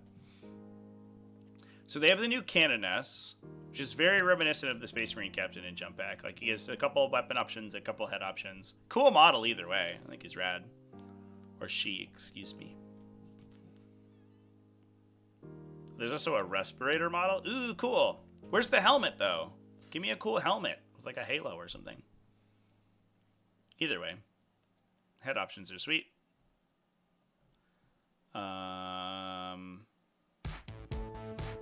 They have a battle force with 15 jump pack infantry. It's a little interesting. A new combat patrol with some normal stuff in it. Yeah. Where's the detachment info, chat? Does somebody have a link?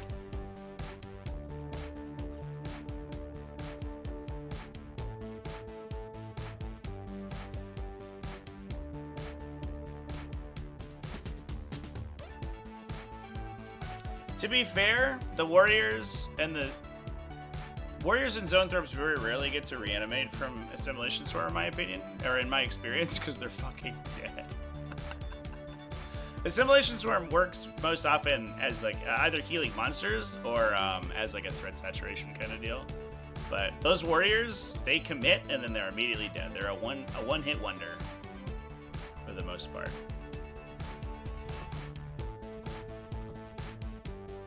I tried to make it work with when the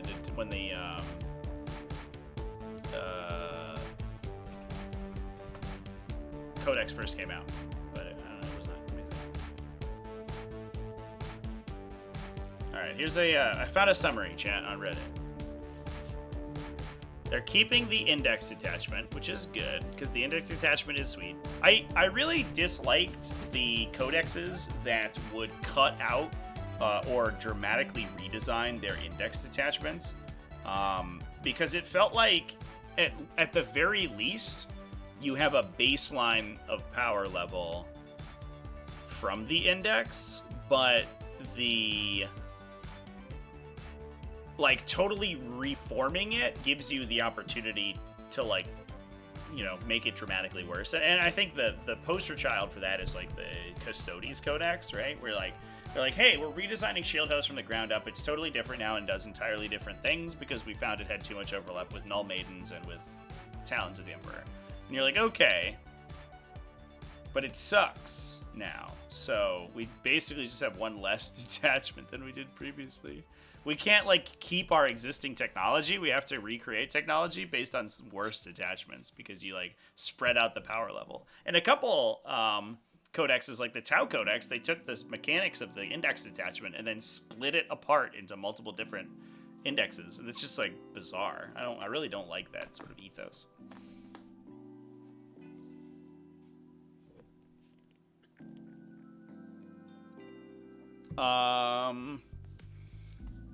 A Holy Angel detachment focused around jump packs sounds fucking rad. I love that. A Repentant detachment focusing on Penitent Engines, Repentia, and Flaggerants? Flaggerants? Flagellants, I think is what they meant to say. I I'm gonna call them flaggy rants. Flaggy rants. That's what. And every time I complain about how overstated they are, that's gonna be a flaggy rant. That sounds cool. You could see like maybe, you know, like contingent fight on deaths or something across the faction. Like everybody's got a 4+ fight on death or a reactive attack or something like that. That'd be kind of cool. A detachment focused around bolters, flamers, and meltas, the most vague of the bunch. That's probably, I imagine that's some like Firestorm Spearhead kind of energy, right? Where you're getting like rerolls or devastating wounds on your basic weapons, and you make your detachment faster so you can get rapid fire and flamer range more easily.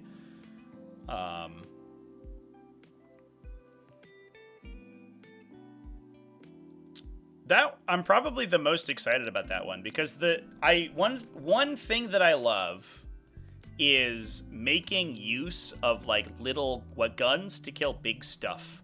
That's just generically an army archetype that I absolutely think is so cool. And being able to focus on flamers and meltas would be sweet. So like giving them wound rerolls and strength bonuses and wound bonuses and maybe devastating wounds, that would be amazing. Hopefully not devastating wounds for meltas. That gets really broken in Sisters. So let's cross our fingers we don't do that. Let's not do a Firestorm Spearhead direct analog with Melta Guns, please. That would be great. They don't have Vulcan Hested though, so how good could it be? You know what I mean? Jump Pack Canoness, which does exactly what you think it does. Probably still a good model though, especially because you could give it like I guess like you could give it offensive enhancements and it gives you hit rerolls on your Zephyrim, which is probably pretty good. Or even Seraphim not running bolt like flamer pistols, right? Like you could run Inferno pistols with the Jump Pack Canoness, and I have a sneaking suspicion that you would have a 3-inch deep strike detachment or a stratagem with the unit. You could actually get like tank killing Seraphim units, which would be kind of cool.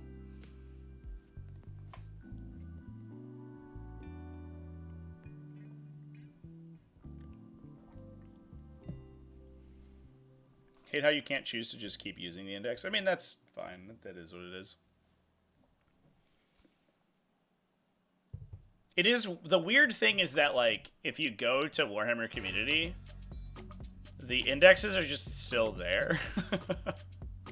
So, like, at least for a while. Maybe they've changed it. No, yeah. You can still just, like, download the Custodian Index, even though the rules are outdated. So you can't play them competitively, but like the rules are just there. That one is weird. And I think, I don't know if I would like it if they deleted the index, but like they could just make it like a free drip feed of rules, right? Where they just like port over the Codex datasheets into the index document and then port over the shield host from the Codex. So if you're like, oh, you don't have a Codex yet, you just bought a Battle Force, where you can play with these rules and they're the same as in the Codex. But right now they're just wildly different, and that's weird. It's just weird to me. I don't know if I like it. I appreciate that they give you free rules, but those rules so often are just not correct. They're outdated already.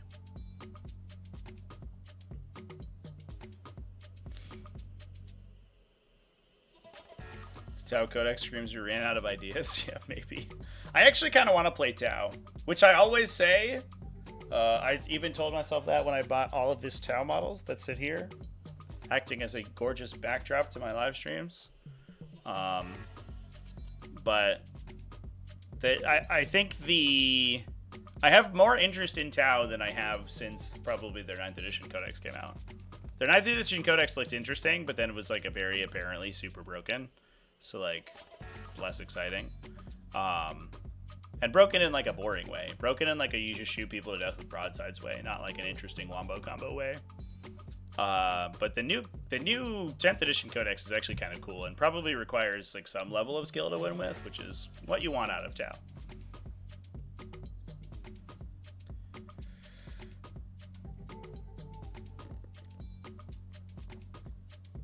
You scared because GW's record of dual Codex releases, one is good, the other one very bad?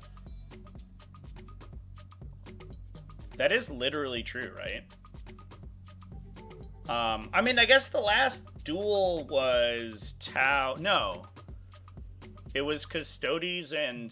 Was it Custodes and Tau? Custodes and Tau, right? Custodes and Tau. Both were kind of mediocre, to be fair. So that one was okay. Necrons and Adeptus Mechanicus was like a... And Space Marines and Tyranids were definitely one-sided in their power level, for sure. Oh, it was Orks and Custodes? Oh, Tau were just like by themselves. Fucking Tau. All right, well, fair enough. Yeah, that is a power imbalance for sure. I just forgot Orks had been released. We talked about them an hour ago, and I'm already forgetting about them. Gene Stealer Cult Detachments. They get their index detachment back. Already pretty good. You could throw bombs at people and they explode. A Brawler Mutant Heavy Detachment. Sounds fun, but probably really bad. That's a little Annihilation Legion energy right there. One focus more on the basic infantry. I don't know how you could be more focused on the basic infantry than Ascension Day, but it is what it is. A Rider Detachment focusing on trucks and bikers. Probably broken. There's no way that the mounted and transport detachment isn't super dumb, right? If it's all mounted stuff, like Stormlance detachment is, it'd probably be dog shit. But if it's focused on Goliath trucks, you better believe that that shit's gonna be super dumb. And then a Brood Brothers detachment focused on guard stuff. Don't know what this could mean unless they're fully committing to GSC being in between of guard and Tyranids. Been informed that the guard detachment lets you take half your army as guard as opposed to the 25% limitation. That's insane to me. Is it? What are the restrictions on Brood Brothers currently? There is a lot of stuff that you can't take, right? But I guess you could take Bane Blades and stuff, which would be kind of cool.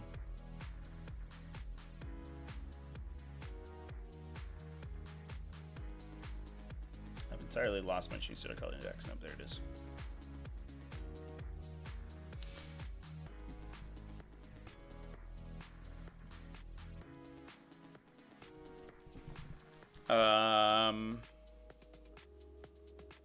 Military models cannot be your warlord.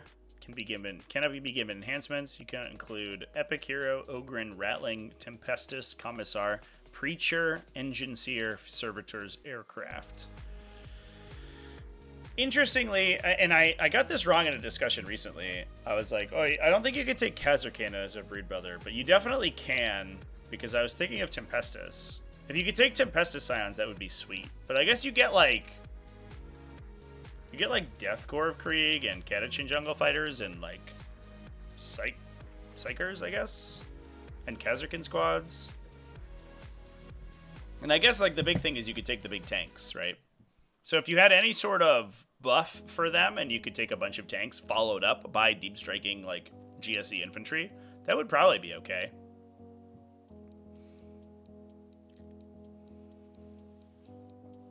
The new Benefictius, an anti-tank HQ that rips apart tanks with his mind. He's a zone throughput for GSEs. That sounds fucking insane. Let's take a look at his model's wild too.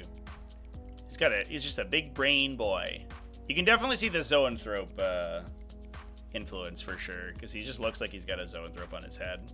I like that he has to have like a pneumatic harness to fucking hold his head up. It's so big. That's so funny. Cool model. Very Gene Stealer culty.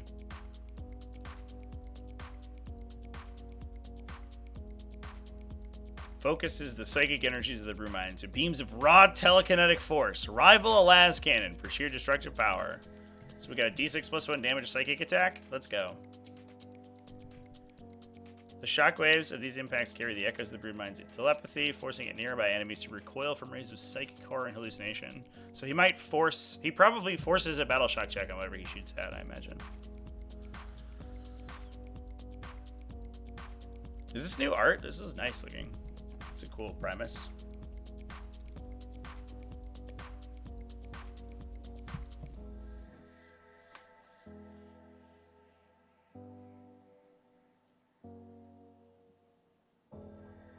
He gives lethal hits? Oh, shit. But he probably can't double attach, right?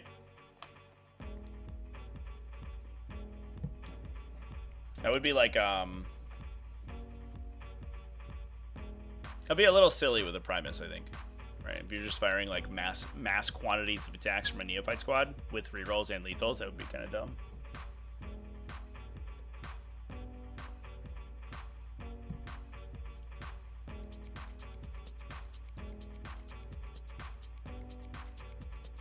Sisters won the Codex art battle? I didn't even look at the Sisters Codex art. I'm so bad.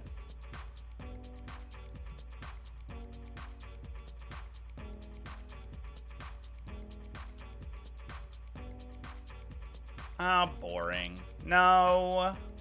Get out of here. That's old art. It's not even new. What? She's just standing there.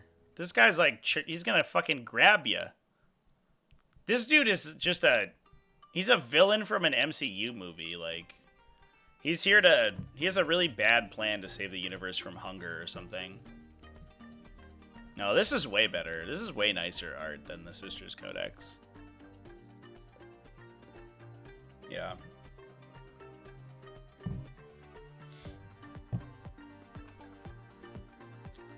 The Benefictius is the help GSC with Knights model. We'll see. If he can make a functional difference to Knights against Knights more than they already have, like, that would be surprising. But, like, real talk, does GSC have a problem with Knights? Because I feel like they kill big models super duper dead. Knights are like, hey guys, I can't screen good. And they're like, okay, you're about to be obliterated by demolition charges. You're about to get 64 pounds of C4 strapped to your ankle, and we're gonna set that shit off. We'll see what happens.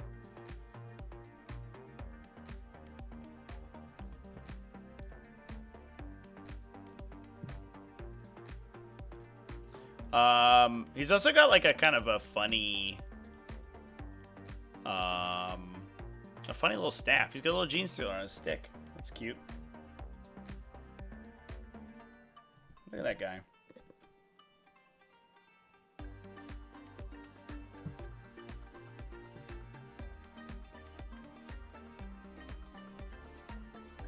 Cool. All right, chat. Anything else we want to cover before we duck out? How are we feeling?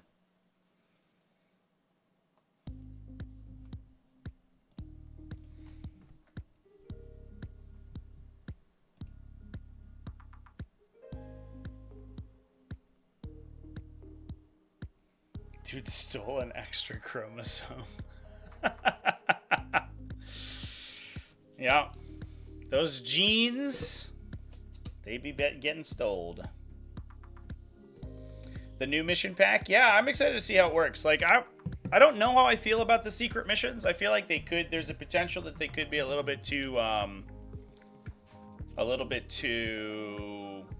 don't know. Like, what's the word? Reliable?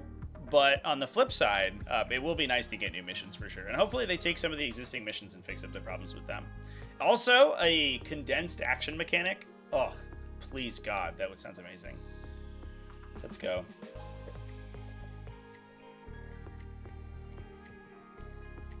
Any Cybernetica lists? I think so a couple people asked about Adeptus Mechanicus. We do have one. 4 and 2 at Maryland, actually. It is Hunter cohort. It is the Skunters, unfortunately, chat. Sorry. A Marshal with Veiled Hunter, plus a Marshal with Clandestine Infiltrator, plus double Techno-Archaeologist for screening. Double Rangers. An endless sea of Vanguard. Infinite Vanguard.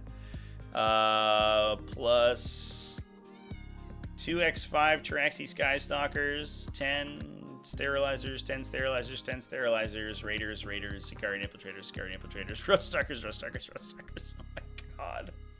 At least You know, chat, at least it's not infinite Iron Strider Ballistari. You know what I'm saying? You don't have to pay $60 a model for this army, just $60 per 5 models. Oh my god, that's... Adeptus Mechanicus is spammy as hell. Jesus Christ.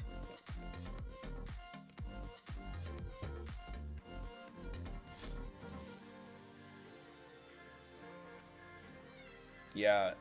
It's so funny, like, every single time somebody comments on, like, the Adeptus Mechanicus list that does well, they're like, oh, it's too expensive, I hate it. I'm like, I don't know, man. I don't know what to tell you. That's the way they design the faction. They're like I think that they're a very difficult, like a, sort of mechanically difficult model line to produce because they are, they've got a lot of like extraneous bits on them, so they're very delicate, and that tends to be difficult to mold, which makes them expensive. But on the tabletop, they are also like, hey, we're gonna make you, you know, Imperial Guard but different, which I don't think was the correct play, and that ended up being a whole thing. Let's take a look at US Open. Let's see if we can find any good Admech.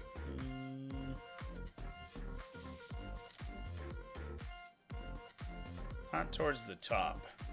So interestingly, let's see. There was an Admech in the second, or actually in the number 1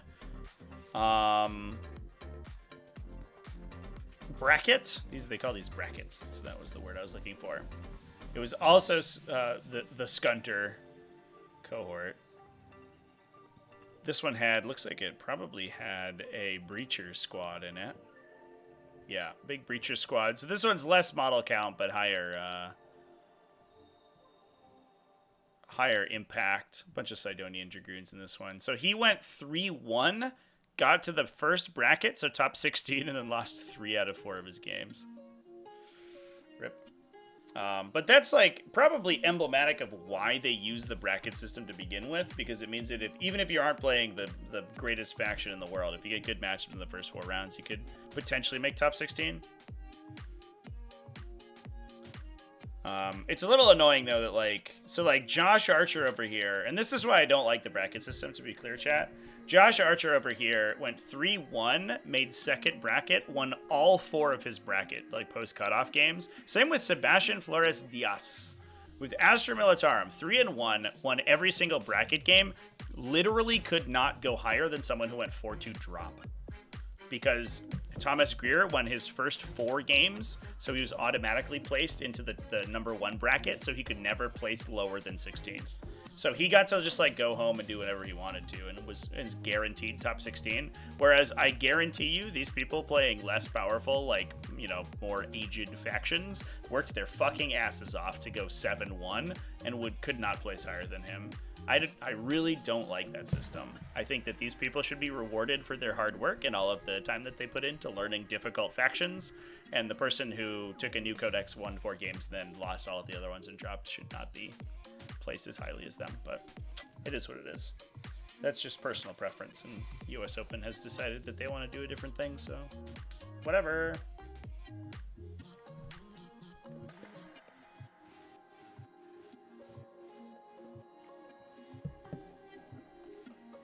Admech is 3D printer go bear 100% for sure. Definitely. Should dropping just remove you from placing? Maybe. I think like it's a weird system because I think that if it encourages the people who place in the lower tiers to continue playing if they're winning, because they could win their bracket competition. You basically get placed into a second RTT plus. You get placed into a pod of 16 people that you play against in order to try to win your bracket. So if you start losing those games, you're like kind of incentivized to just go home. But I think the idea was that it gives you something additional to play for after you've already lost a game. So, like, I don't know. I feel like if it dropped you immediately after you stopped playing, it would kind of defeat the entire purpose of the system. So, it is what it is.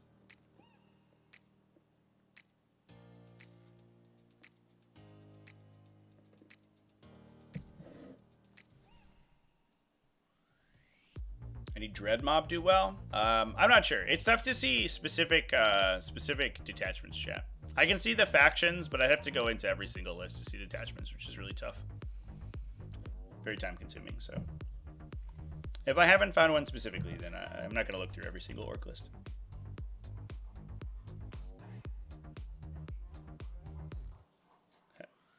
Need to start playing some more TTS? Hell yeah, dude. Come hang out with us over on the Discord.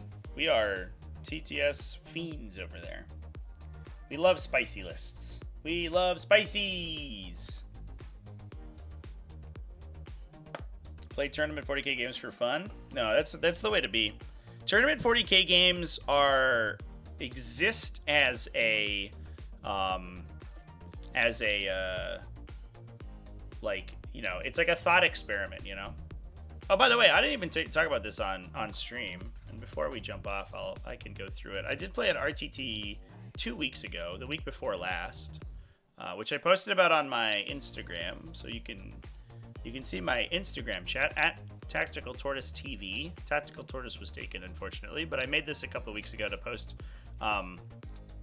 event pictures and people's armies from events. But I played in an RTT recently, the week before last. I played Thousand Suns. I played a fun Thousand Suns list that was pretty stompy. I got some Khemri and Necro Sphinxes to be my Mutalith Vortex Beasts, which I put on big scenic bases, so they were very tall. For my Egyptian Thousand Suns, and I have a little Sobek Demon Prince over here who I was very happy with to give them stealth. And I ended up going 2-1. I won the first 2 games. This is against Canoptech Court. This is Alex Singh, by the way. He's going to be on at the DreamHack Invitational. He's playing on the one of the teams, and I forget the name of it now. The Midwest Reclamation Project or something, I think, is the name of the team. But he was practicing for that event. But we played against Canoptech Court. Was able to kill it because Thousand Suns rule. I played against Bully Boys in round 2. And I was running 30 cultists, was able to screen out all of his aggression on turn 2.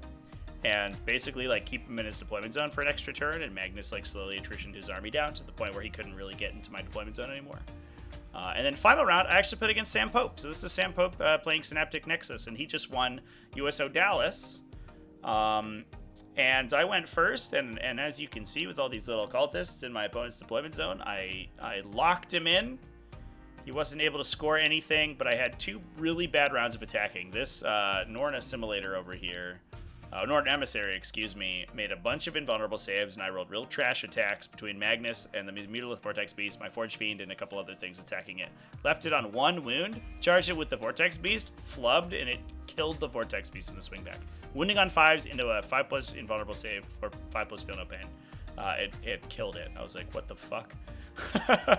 I think it left it low enough that, like, something stupid. It did, like, 12 damage or something ridiculous.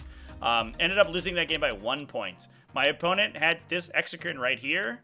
I had killed everything else in my opponent's army. Magnus had taken his home objective.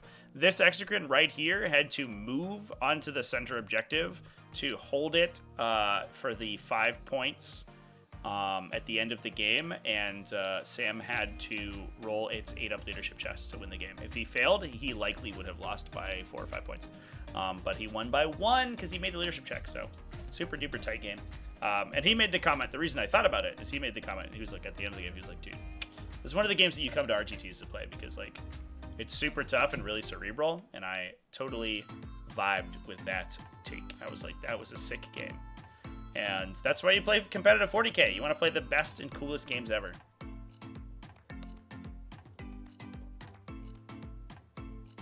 Yeah, it was really, really, really good game, chat. Super good game. Unpainted minis. Yeah, I'm sorry. I don't have time to paint minis. I have to make videos. But my local community, unless it's a GT level event, my local community usually just waives the 10 point for painted. I paint as much as I can, and occasionally I do go to events that require painting, but most of my time was spent assembling that army to play, so I had to put it all together before I went over to the event. I know a painting YouTube channel. That's where the money is, to be fair.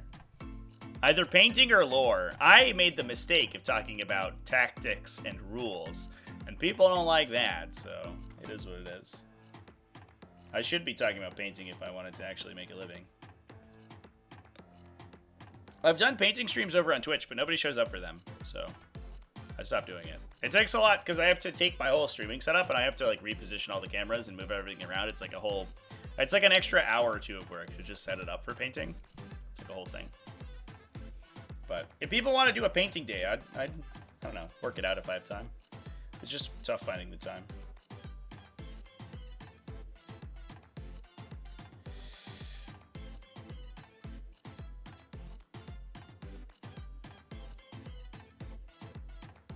I was a full-time painter. I was a full-time painter. Well, I guess I wasn't. I was part-time. I painted through high school and college. That was how I made a lot of my like spending money in high school and college. Was I commission painted?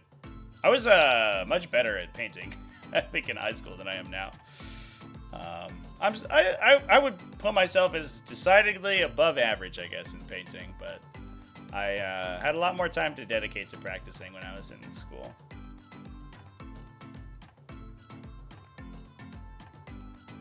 Can we see a Tau list that did well? I will take a quick peek for Tau, chat.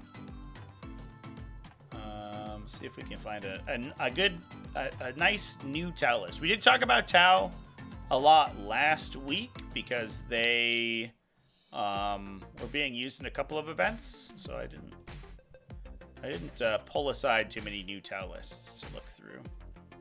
There's one. So over at the Mayhem Open, we have a 5-1 Tau list. Mike Robertson over here rocking Cao Yan. This is, I assume, new Tau. Nope, it has Long Strike in it. Holy shit, really? Just kidding, chat. This is old Tau. That's so surprising. These guys came out like 2 weeks ago. You didn't use them? Jesus Christ, okay.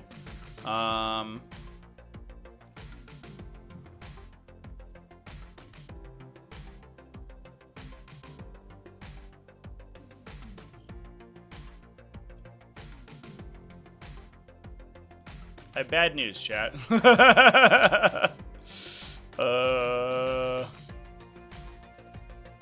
Tyranids with higher event placings than Tau. Oh, jeez.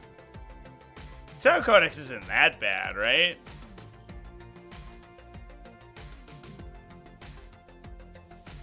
It looks good to me.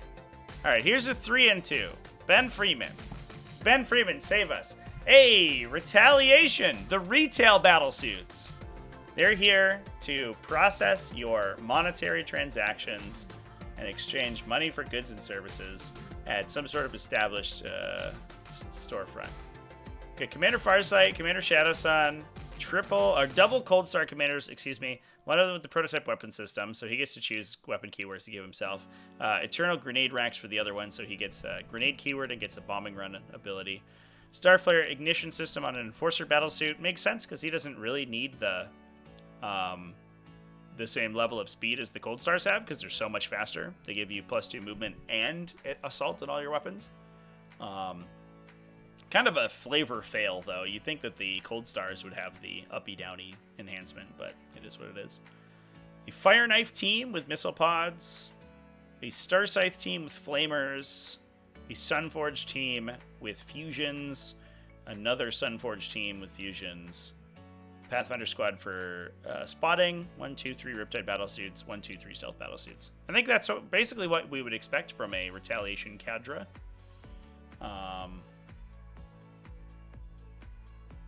Seems like it did okay. The downside is that a little bit of a lack of like long range, really heavy shooting. Like you have the missile pod team, which can put long range shooting out, but their profile is not that great. But once you're close up, the Sunforge teams do a lot of damage. So, and plus you are getting all of the benefits of the detachment ability, so +1 strength and AP potentially. But I think that's a weakness that Tau don't typically have is the a weakness of lack of long range shooting.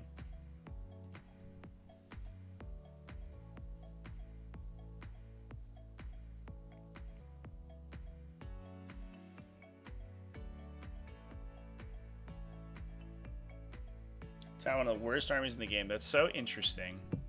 Because their codex does not look that bad. And I know that a lot of people who, like, I don't know, like Art of War, for example, had, like, really good things to say about it. They were like, I think this is way better than the Index. But apparently, maybe they were wrong.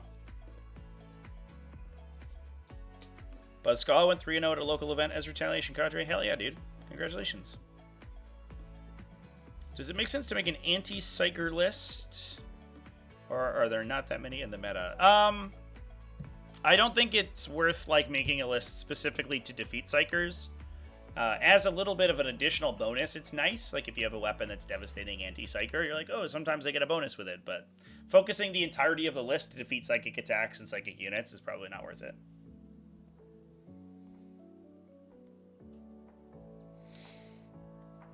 All right, chat. I think that it is probably getting time to wrap things up. So I'm going to go ahead and start to close things down. Thanks everyone for hanging out with me. This was a hoppin' stream. Appreciate everyone who came and chilled. I'm currently scheduling my Twitch streams between now and the next week. There is a stream that's going to be scheduled on Friday. That's a T5S2 Pod Finals. In addition to that, I have another stream that I don't know the date of quite yet, but that is where I'm still working on that. Should probably know hopefully soon. So if you stay tuned to the calendar, you know when my live stream I'm going to be back on live. The week after this coming weekend, so I'm leaving next Thursday, I'm going to be going over to Dallas for DreamHack. I'm the official streamer for the NTL, and they're doing an invitational tournament at DreamHack Dallas. That's going to be a big deal, so please come hang out with me over there. That's going to be Saturday and Sunday, the 25th and 26th. There's going to be some of the best players in the country playing team formats over there, and it's going to be a huge invitational showcase event. So would love it if y'all came out to watch that one. I'll probably get an event page up for that, if not this week, early next week, so that you can get notified when we go live. I'm hoping, I'm going to cross my fingers, and I have to talk to the event organizers. I'm hoping we can do maybe a little pre-stream on Friday and play some games on stream. I think that would be cool. But it depends entirely on what the availability of the venue is. And DreamHack it's a big production, so we have to go through them for a lot of stuff. But that's what I would like to do. But anyway, yeah, I'm excited. I did a bunch of upgrades to my nice little streaming rig down here that will hopefully make things nicer. I'm going to have a co-commentator. JD from Away Games is going to be my co-commentary for that stream too. And we're going to watch some of the best players in 40K fight it out, so I'm super psyched. I think it's going to be amazing. But yeah, with that, I'm going to go ahead and wrap things up here. Thanks everyone for hanging out with me, and I will see you later. Keep it classy, folks. Have happy wargaming, and I hope everyone has a wonderful rest of your week.